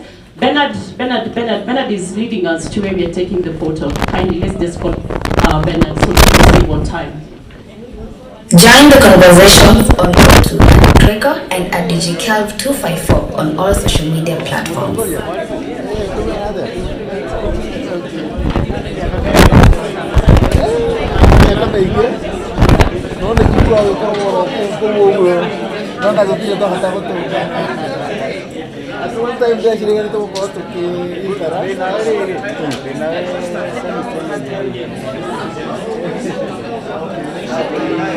Please, let's make it quick. Let's make it quick. Hey.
So,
ensuring that we observe time so that we don't violate your rights. So you have already been introduced. I am Imelda. I come from the Directorate of National Cohesion and Values. I can speak very fast in the interest of saving time.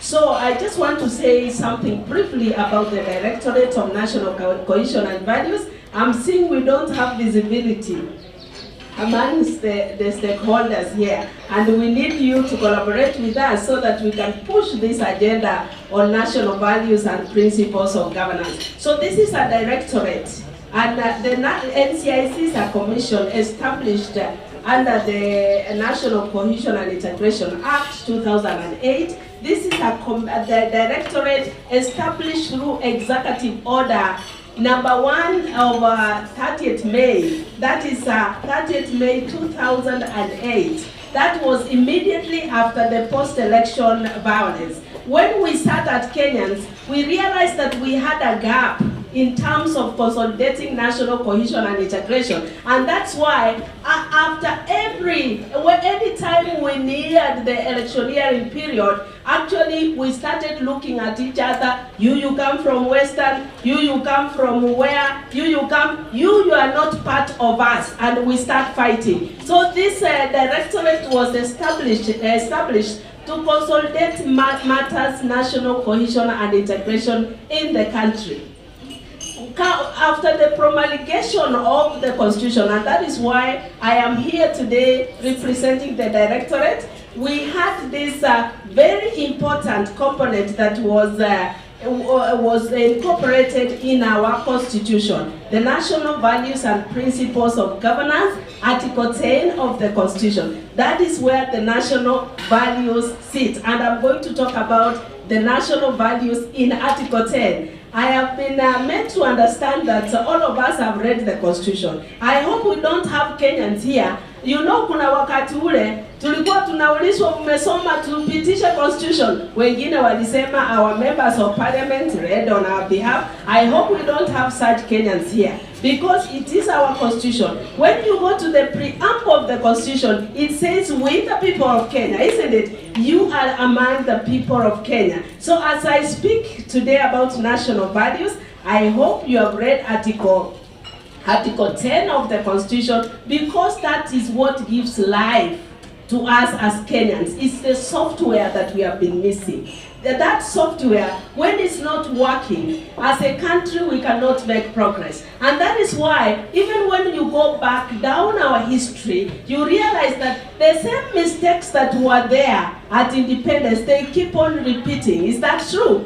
Why are we still talking about people not accessing education? Not every Kenyan can access education.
to effectively drive the agenda of national values and principles of governance. So that's why we'll be talking about the challenges, so that we can see now, how do we come in as stakeholders so that we can drive this software for us to achieve our social, economic, and political development. Without the software, even if you wake up at midnight to go to work, there is nothing that you are going to do without this software. So I want to call upon the stakeholders, even before I go through the slides, that you have a critical role to play in driving this agenda on national values. Let us move to the next slide. So, national values, definitely, you know, these are beliefs of a nation. They guide us as Kenyans, our actions, our behavior as citizens, not as coming from that specific, as citizens. These national values, they are shared, our shared culture that drive us. Every time you wake up, you think as a Kenyan,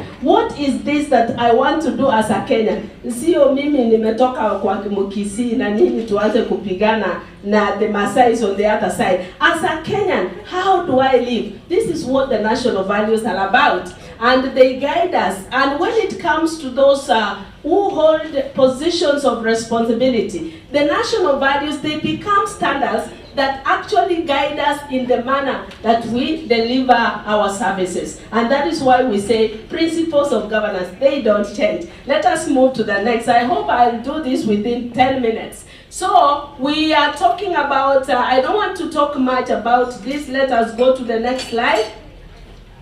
This is just introduction. Next slide. Now the constitutional provisions on national values, that has been well articulated by the speakers who are here before me. They said that the national values, they are enshrined in the supreme law of the country. The Constitution is the supreme law. Right from the preamble, we have the national values. I've just picked a few articles for us to appreciate that when we talk about national values, we have not just picked them on the road. These are well anchored in our supreme law. And right from article, the preamble, Article 10, where the national values are seated, it says that the national values and principles of governance, they bind all state organs, state officers, public officers, and all persons. Are you there?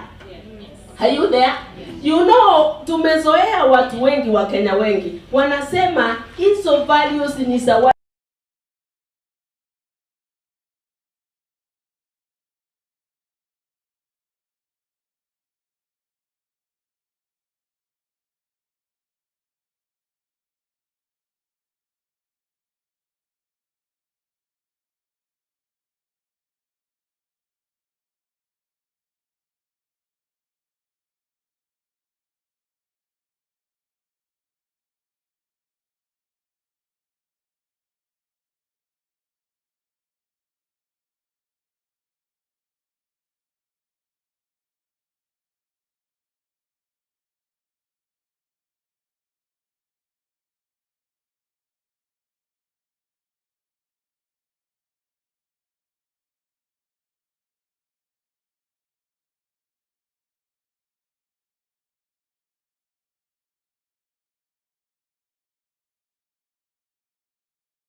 Because the family unit is the building block for society. And it's the society that's violating Utu, or they are able to perform Utu. So I think we need to go back to the drawing board and realize that our laws, our secular laws. Family runs well, then the whole country will run well. In fact, for Kagame, I think is it every Friday kama sisi saa ile hapa tunaendanga kuolewa huko wapi kwa AG. If you're having a wedding for young people, the government supports them to do a wedding. That is how, you know, for him it is the family which starts. And for him, you cannot be in his function with Mpango wa Kando. If you are a minister, you are fired. If you are what, you are fired. He knows your wife, and he expects you to be towing with your wife wherever you go. So that the same values now, you know, when you are at work, when you are doing your business, you always think about the implications of on your family. Because a lot of times when we do things which are against, it has a very big impact on our family members. Now, Mheshimiwa, when we come to you on the issue about representation and Utu, what is the role of elected leaders in promoting Utu? And what would you say is your assessment of Utu among the elected leaders? To what extent do they portray Utu? Thank you.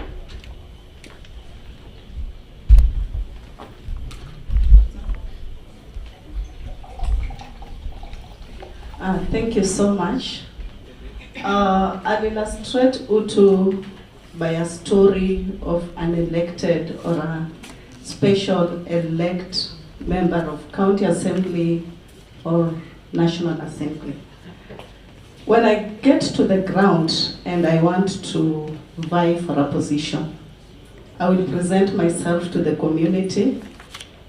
I would share my manifesto. I would share my dreams of what I want to do as a leader.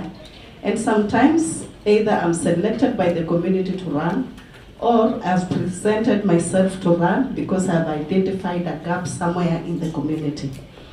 During the campaigns, you meet the electorates, and the electorates tell you, you know what you want to do for us.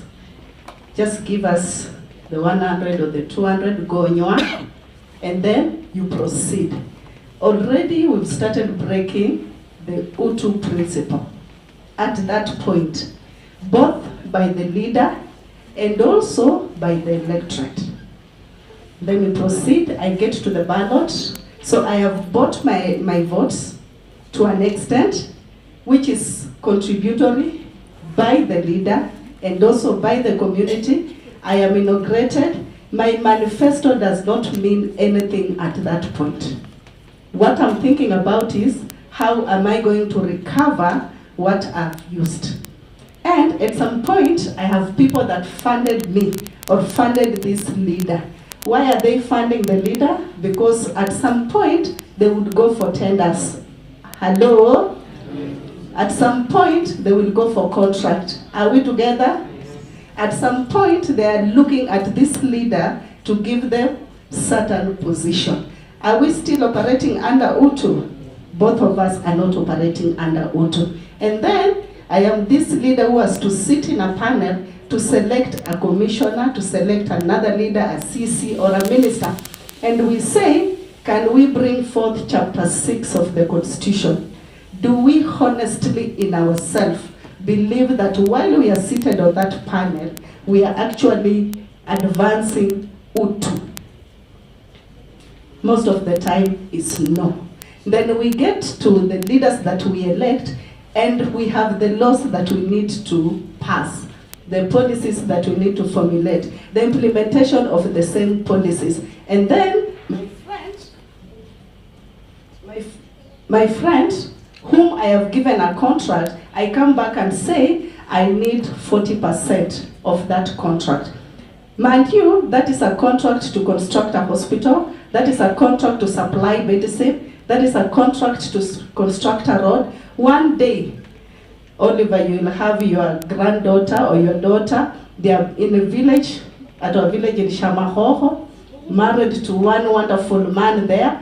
Your daughter is expecting. It is midnight. They need to get to the hospital where the contractor did not supply medicine. The roads were not well constructed. The hospital is also not functional. Both level 2, 3, and 4 to whatever level that it gets. And then we have schemes that are supporting the electorates. What I'm saying, Utu in leadership has been frustrated by both the electorates, the leaders, and it is leaders at all levels. No one is exempted. Is it possible for us to have Utu? Yes, it is. Is it possible for us to have a leadership that has got Utu? Yes, it is. And that is if we start from the basic requirement of sensitization of the grassroots. These are people that go to vote. These are the people that determine who the leaders are. Do we even know who the leaders are? Do we know the 6 leadership positions that we need to vote? Most of the time I am told, you know, Mheshimiwa, we're the women rep. Me ni MCA, I'm not a women rep, but do you know my role as an MCA? Do we know our role as the MP? Do we know our role? I am now speaking to the grassroots. Does the grassroots know the role of the MCA, the MP, and the governor? Who works with who hand in hand? That is where we are going to support Utu and ensure that we have got leadership that is engraved in Utu. Thank you.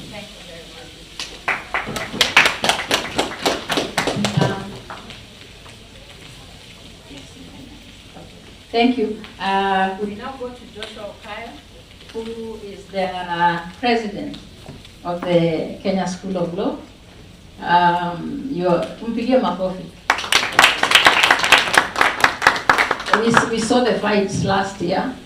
We saw how you came out for us and how you were pushing equality, equity in different ways. From your experience as a student, as a leader, how do you see Kenya? Do you think that in Kenya our government is in a position to promote Utu? Thank you. You said you saw, you should continue seeing. Because I'm continuing to do what I was doing last year. Let me make it straight. I'm just in my transitional period, getting out of Kenya School of Law. Currently, I'm doing my pupillage, and that means later this year I'll be admitted as an advocate of the High Court of Kenya.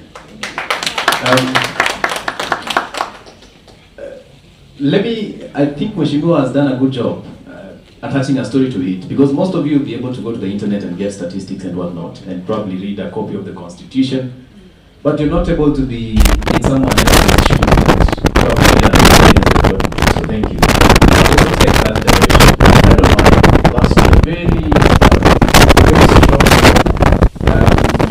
very active in agitating for change, good governance, transparency, and everything that we are fighting for. And I can consider him one of him or her. I don't want to be very specific so that you guys do not start guessing. He's at the forefront and is one of the few people who is looking for a better Kenya and trying to see to it that we actually achieve that better Kenya in the shortest time possible. And so, within a period of time, my friend gets to, get the appeal, the public appeal, and people start to believe in what they are doing, and they become quote unquote famous, as you may say, and now so many eyes are on him, and people are actually saying, the general populace is saying that this young person is doing a good job. Number one, there is a root cause for why this young person is fighting. There's a root cause for why this young person is in the forefront and trying to ensure that we actually implement our national interests as a people, and that we take the power in our hands as a people, as opposed to our elected representatives, whom we believed and still believe have not been doing the job we've sent them to do. So what happens is that these elected representatives that are supposed to do the job they are not doing approach this friend of mine and tells them, look, where do you live? And he tells them, I stay in Mathare. Oh, you stay in Mathare. And what Mathare, please, I'm just giving an example. And how do you get to town? I use a matatu. All right. And you don't have a car? No, I don't. And you still stay in Mathare. What is the cost of your houses? Your rent per month. My rent is 5,000 per month. You know, James, you're a brilliant young man. And the fact that now you have a national outlook, you should be living somewhere better. You should live somewhere in Kilimani. You should live somewhere in Lavington, You should not be walking around on foot, but you should have a car. You should be driving some good car now. And because you also have so many appointments going on, you should be able to get to those appointments in time. If you wait for a matatu in Mathare for 30 minutes, you'll be late for your meetings. What do you think? And this gentleman says, by the way, it's a good idea. I should, but here I am. And this person tells them, we are actually able to afford you all that. Yeah, we can ensure you live in Kilimani, we buy your house, we can buy your car, and you're able to move smoothly and swiftly. But you should stop these things you're doing, they'll not pay you. The running around, the agitation, it doesn't pay you. Look at many activists who've been in these spaces for a long time. They have nothing to show for it. Now, what are we saying? You have robbed this young person of their human dignity. They never see themselves as this person who is capable of bringing change in Kenya. They feel less. They feel like they're not, at your level. They feel like you're this superhuman. Is that Utu? Is that Utu? What are they fighting for? Transparency. Utu is being transparent and being able to tell us this is the amount of money that we borrowed and this is how it was used. Being accountable and telling us this is how we are spending your tax. And we are increasing tax because of this, and this, and you'll actually see a result at the end of the day. But because there is no Utu, we do not consider that as a basic human component in the 21st century. We go ahead and do things as we please, as long as our stomachs are full. Sustainable development. Are we looking at also preserving the resources we have now for the coming generation? Are we able to preserve Kenya to the extent that the generations that will come in 10, 20, 30 years will be able to enjoy everything that we have enjoyed for some time now and that a few individuals are trying to rob us of? Are we able to? Now, that is the current status. And lastly, Utu ni kukuwa na aibu. Kukuwa na aibu na kuto-launch and relaunch. And I'm sorry. And relaunch a sewer line. A sewer line that was launched in 2021, you're relaunching it. Alright? And so many projects that I'm not going to talk about. Kamarin Stadium, which is historic. Anyway, that is where we are as a country. Is it possible? Yes, it is. It is. And there's a program we've started of civic engagement on the grassroots level and political education. And I believe that, as Senior said, we have to teach this from the very ground coming up. We have to be able to engage our upcoming leaders. From last year, we've had quite a number of young people who are interested in leadership because they're saying, these guys have been doing nothing here. We've seen some of them serve in several assemblies. They're now in their 4th, 5th terms, but there's no change. So what do? Let's take up leadership. But that is not enough. Because we can have as many young people as possible taking up leadership positions, but they're probably worse than the ones we've had. So what do? We ensure these young people who are coming up have different mindset of what leadership entails. So that then we don't just celebrate that our National Assembly has 70% new people or 70% young people, but those young people are probably the same or even worse than the people we had in the last year. Thank you. Thank you. Thank you very much. That's a very good place to stop. And because of time, I know we could have had another round of you know, unless you have something very, very, very critical you need to say. What I'll say is that right now, what everybody needs is to go back and in a small way instill Utu in the people, in the electorate.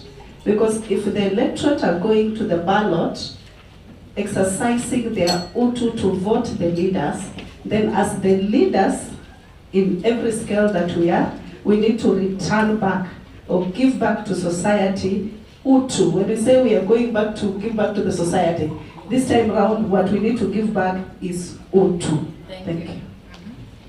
Any closing? There's just a closing remark on still public service, the laws. The last statistics I gave from Public Service Commission says 1,392 respondents out of 2,500 that were interviewed say that they are not aware of the values and principles of governance. And those are state officers and public servants. So you can imagine where we are heading. So, and the 508 institutions across government, MDS, participated in the last survey. So the report is there.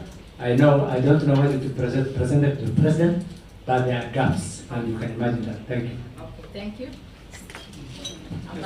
Very quickly, I think we have to link. The national interest with the grassroots.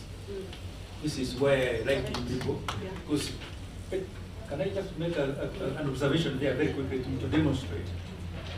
And I'm not preaching communism, but if you were in China, you know, like these teenagers in China, part of the national interest imparted on them, permanent, is that China should never be humiliated again. They suffered national humiliation for 100 years. They should never revert. They should never allow themselves as children, they should never allow themselves to go under through a national humiliation, meaning China should never be occupied by a foreigner. You can do what you want, but you should never allow a foreign power. It doesn't matter what education you are, whether you're in the university, whether you're in the reserve, that mindset is impacted as a national interest mindset. Maybe you with me. Now, that's what I'm expecting us to reflect in our national interest across board in every ministry. Then we implement the national values. But I can tell you now, we have not identified those national interests. At the moment, we have left the president to define the national interest as his personal interest. That's where the problem is. Thank you. Thank you very much. That's a very good place to start. I think they have brought out quite a number of issues. Article 2 or 3 on equitable share. We cannot legislate Utu, the family unit, as a very strong unit of socialization, sensitizing the public and the citizens, especially during elections, having transparent budgets, sustainable development, and also the issue about the state officers not being aware of the national values. I think it calls on us as non-state and state actors to resource so that we can do a lot of sensitization around the issue. I want us to give them a good clap and organize one. Let us do the one for rain. I was going to ask Mheshimiwa, why are all counties what is wrong with speakers? Speakers wako na shida gani mnawa impeach country? But I'll have lunch with you. Tuanze ile ya mvua, it is rainy season, tuanze ndogo tukienda juu. Thank you very much, and thank you my panelists.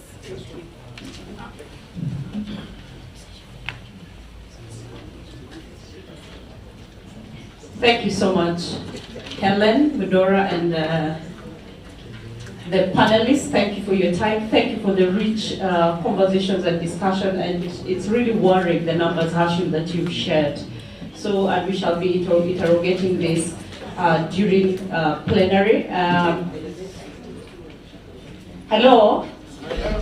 I know, lunch is just out here, and you can start, our noses are just, can't lie.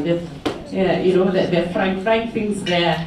But allow me just again to seek your indulgence so that at least we finish this very brief session. And now we are at plenary, and this is a request, please. We do 10 minutes for plenary, and we shall be helped by John Owegi. So if you have questions, comments on what has been discussed since Imelda, all the presentation, please make it very neat, concise, short, precise. And if that comment, question has been addressed by someone else, please let's not repeat, so that also we get the best out of everything. So John, just very 10 quick. So tuanze kuinua mikono tafadhali. Viva comrades, viva! All of us are comrades, eh? Yeah, whether you are in government, whether you are in the civil society, we are all comrades, right? Eh? So let's see live faces, and I can see, okay. Ensure no stories, just to the point. If it's a comment, a reflection, question, kindly just let's make it quick. Let's see whether we can use this. We'll just go around just the way the tables, just this, then that, and that will be a third table. All right, thank you very much. My name is Mercy Soy. I'm from the Public Benefit Organizations Regulatory Authority. And I would like to make a comment in light of the work that I do, which is in public service. We have not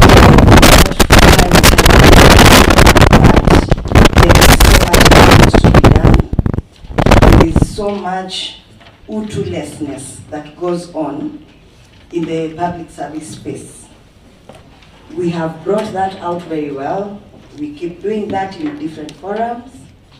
But just a reflection, we have public servants who actually do what they set out to do. We have the ones who implement their policies as per the guidelines, make good use of the taxpayers' monies, also call out their counterparts whenever there is the utu-lessness. Okay? Sasa hata sisi pia tukue na utu, and we also recognize that fact, because given the kind of environment that we have noted is there, it means it poses a challenge sometimes for public servants to deliver on certain agendas. But since we have agreed that there are those who actually do deliver and who actually, maintain despite the kind of environment that there is, let us also recognize that yes, it is their work that they're supposed to do, but we have noted that the environment may not be all that it should be. So it is just a point of reflection, hata sisi tukue na utu kwa public servants. Asante. Thank you. Please feel intimidated when I stand next to you.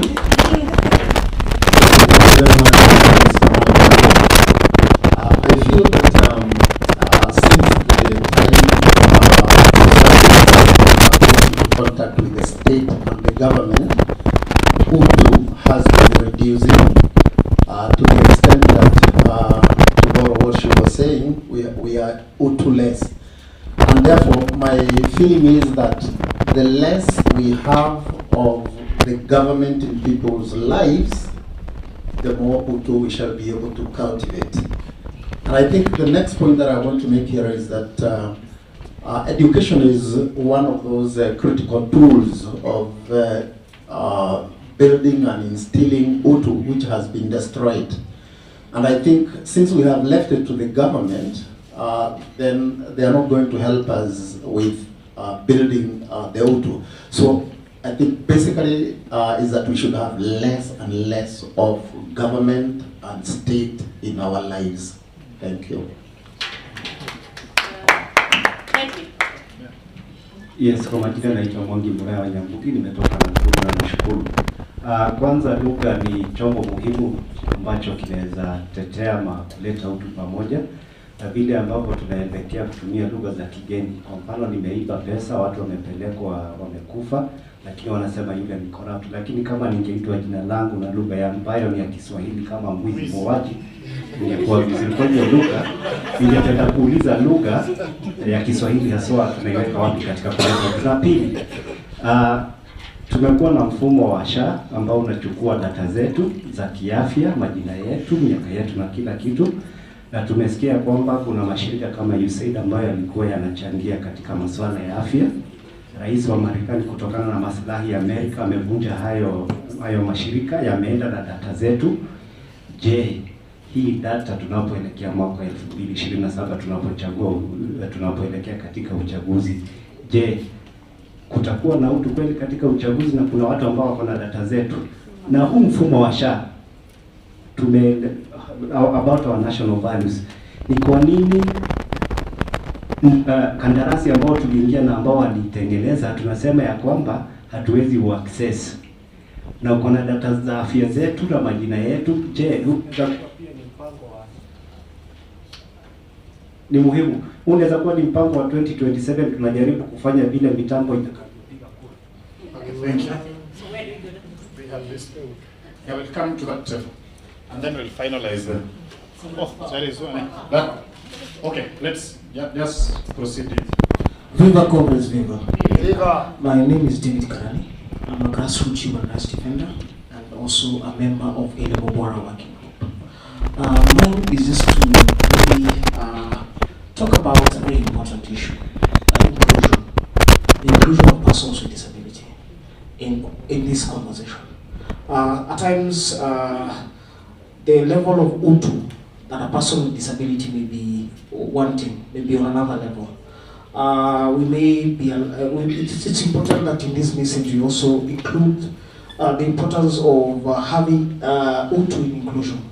When we're out there and preaching this, and we don't have sign language interpreters, and we don't have a venue that is inclusive, it will not be good enough. It will be this exclusion. Tayari tujaonyesha utu.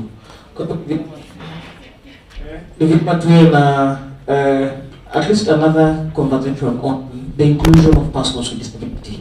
Because at times their needs are a bit tricky. So when we have this utu conversation, let us focus on that one also. Okay, thank you. Charity begins at home, so probably we would have begun here with the inclusion, right? Yeah, let's get to that. My name is Kenneth Anderson. I think where we lost in Kenya is when we started following the issue of big man syndrome, where we find that someone wrongs in the society, but he will say that utadu, and then tomorrow he comes back to that society, we start clapping for him. And he has taken like the money that was meant for a health center, he ran with it, through a contract, he didn't build the hospital, but he comes back to become our leader and they clap for him. We line up to get 100 bob, and yet the society is rotting. So I think we need, first of all, to help the community to call what is wrong. And make sure that if your son is a thief, don't try giving a good name of saying that he's a contractor, he's a hard-working young man, he works with big people, and you know very well he has stolen money. Make sure that is supposed to help your grandchildren, or supposed to help your children and the children of the. Ukisikia microphone inaanza kuzima ujue your time is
shoulders of the people. My friend that is dead on arrival in Kenya, we dominate you, including bringing Huduma number. After 2 years, it is obsolete. We will tell you now, pay school fees using e-citizen. You will pay bills using what I direct. My worry is not about bad people who do bad things. My biggest worry is about the good people who do nothing about the bad actions in their society. That is my biggest worry. Last week in Kisii, we have a forum about land grabbing. And the person who gave the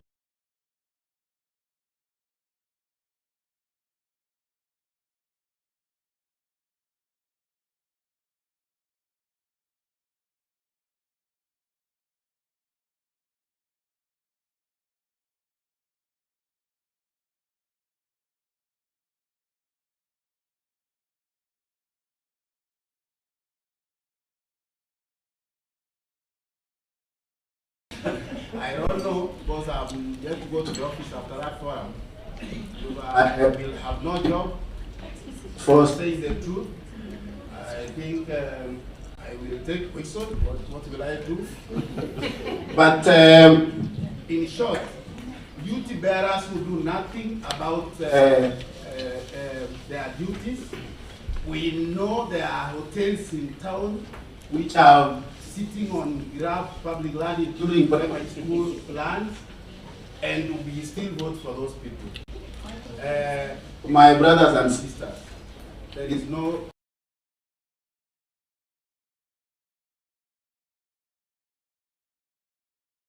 and do something. Those who think we must do it constitutionally, we can choose to suspend the constitution and start drafting another one. Please brief. Okay, can you just make them brief, huh? Yeah.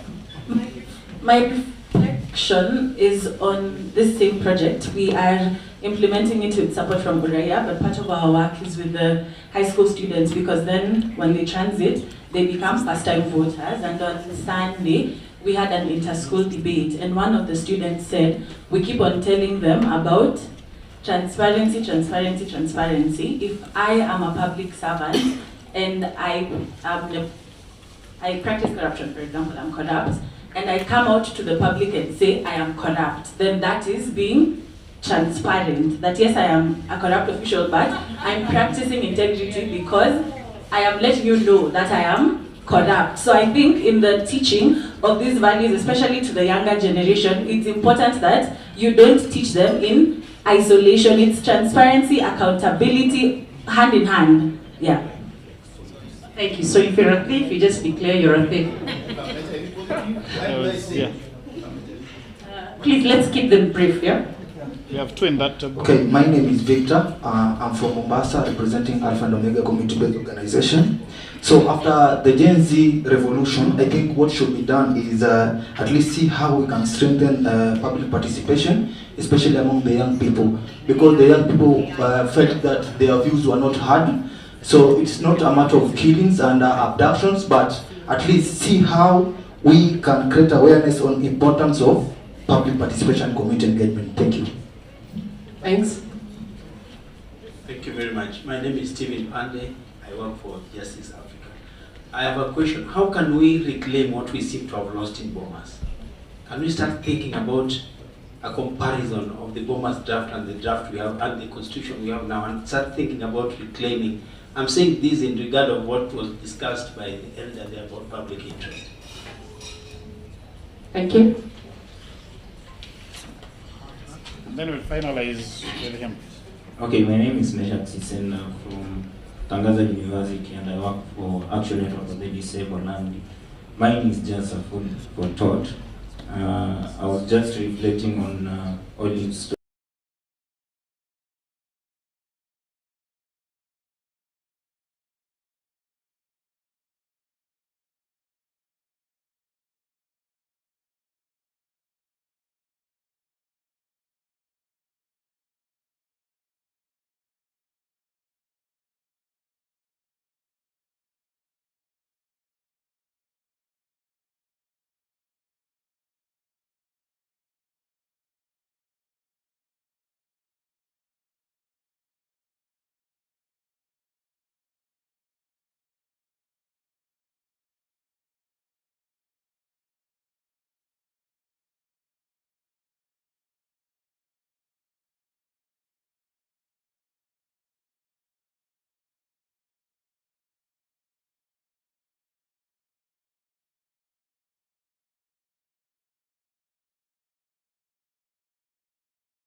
top. Because why should they, you know, some of them nowadays, people use money to humiliate people who are poor, the people living down here. So I just think when we are practicing Hutu, not Hutu, sorry, Hutu for humanity, because we talk about preserving the human dignity. Yes. You know, reputations of some people, some of them are being humiliated because they don't have that strength to fight back. Okay? So, as a student, I was thinking that for us to succeed in this campaign for Hutu, we should start from the top of the pyramid. Thank you. Thank you so much. His comments actually just reminded me of the current slap, one of the current lawsuit by Safaricom against one of the journalists who actually just wrote to request that they make public the court orders that they received from June to September last year, so that we see whether they were actually sharing data, private data with the police to aid in abduction. And in response, instead of actually Safaricom sharing that data, they actually slapped him with a lawsuit. Of course, that echoes what he's just said. The giant, this is something that has not come up yet, but corporate entities, the giant corporate entities, using their might to actually ensure that we do not have a voice, especially if your pocket is not as deep as theirs. So I think we leave at that point. Because there were no questions directed to our panelists, can we just give them one round of applause as we close? Thank you. I am told that the anti-FGM, how do we ensure that our culture is inculcated in the approach that the anti-FGM actually using?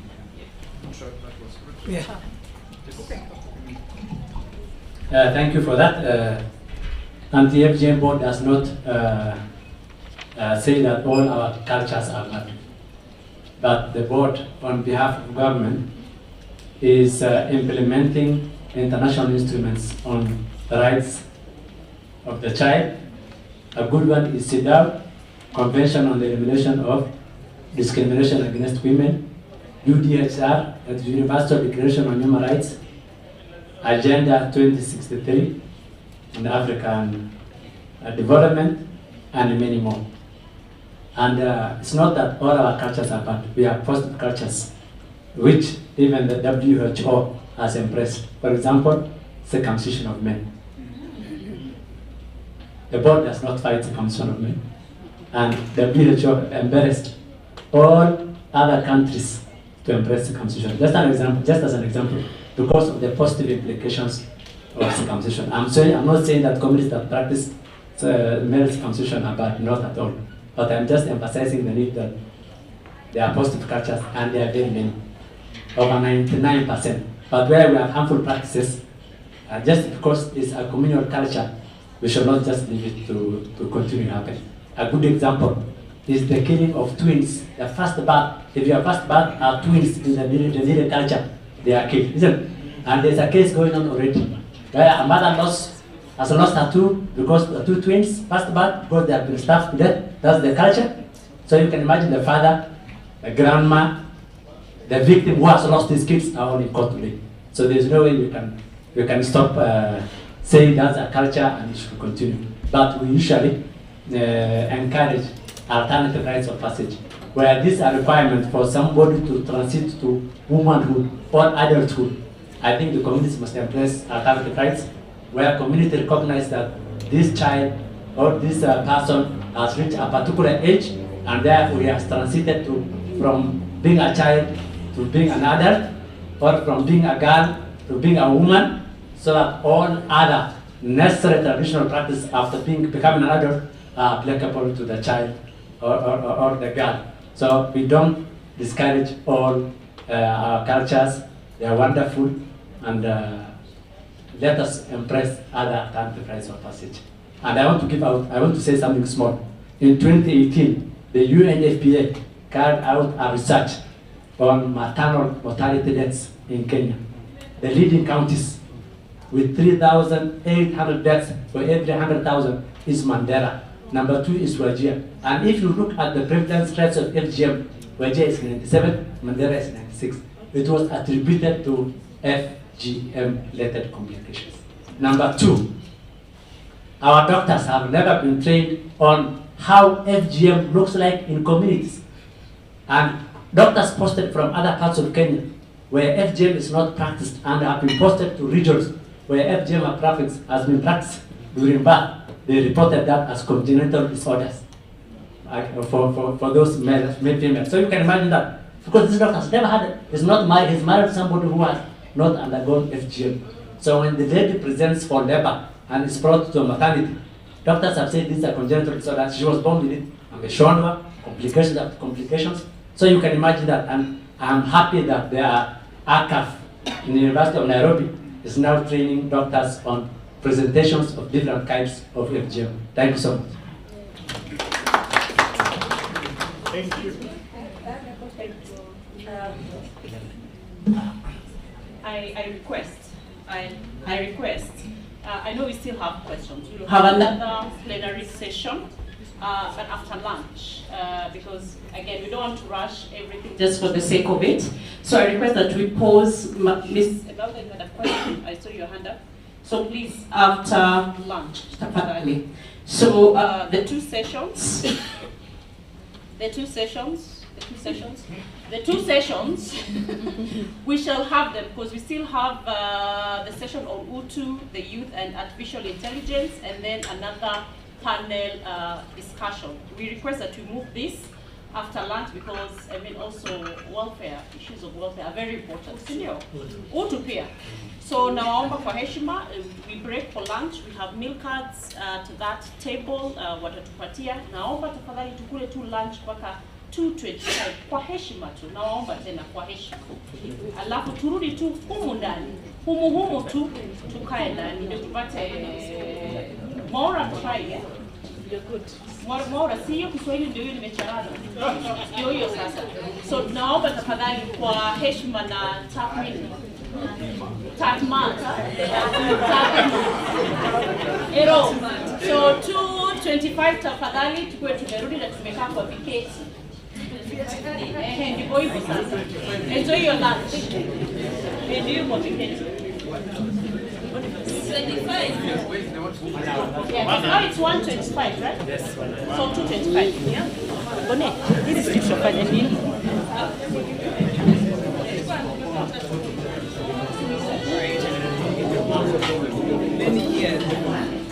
Yes, sir.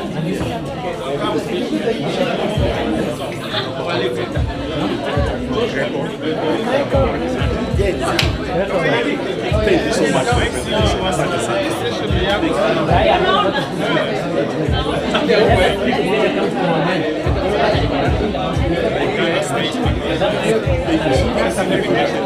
And that is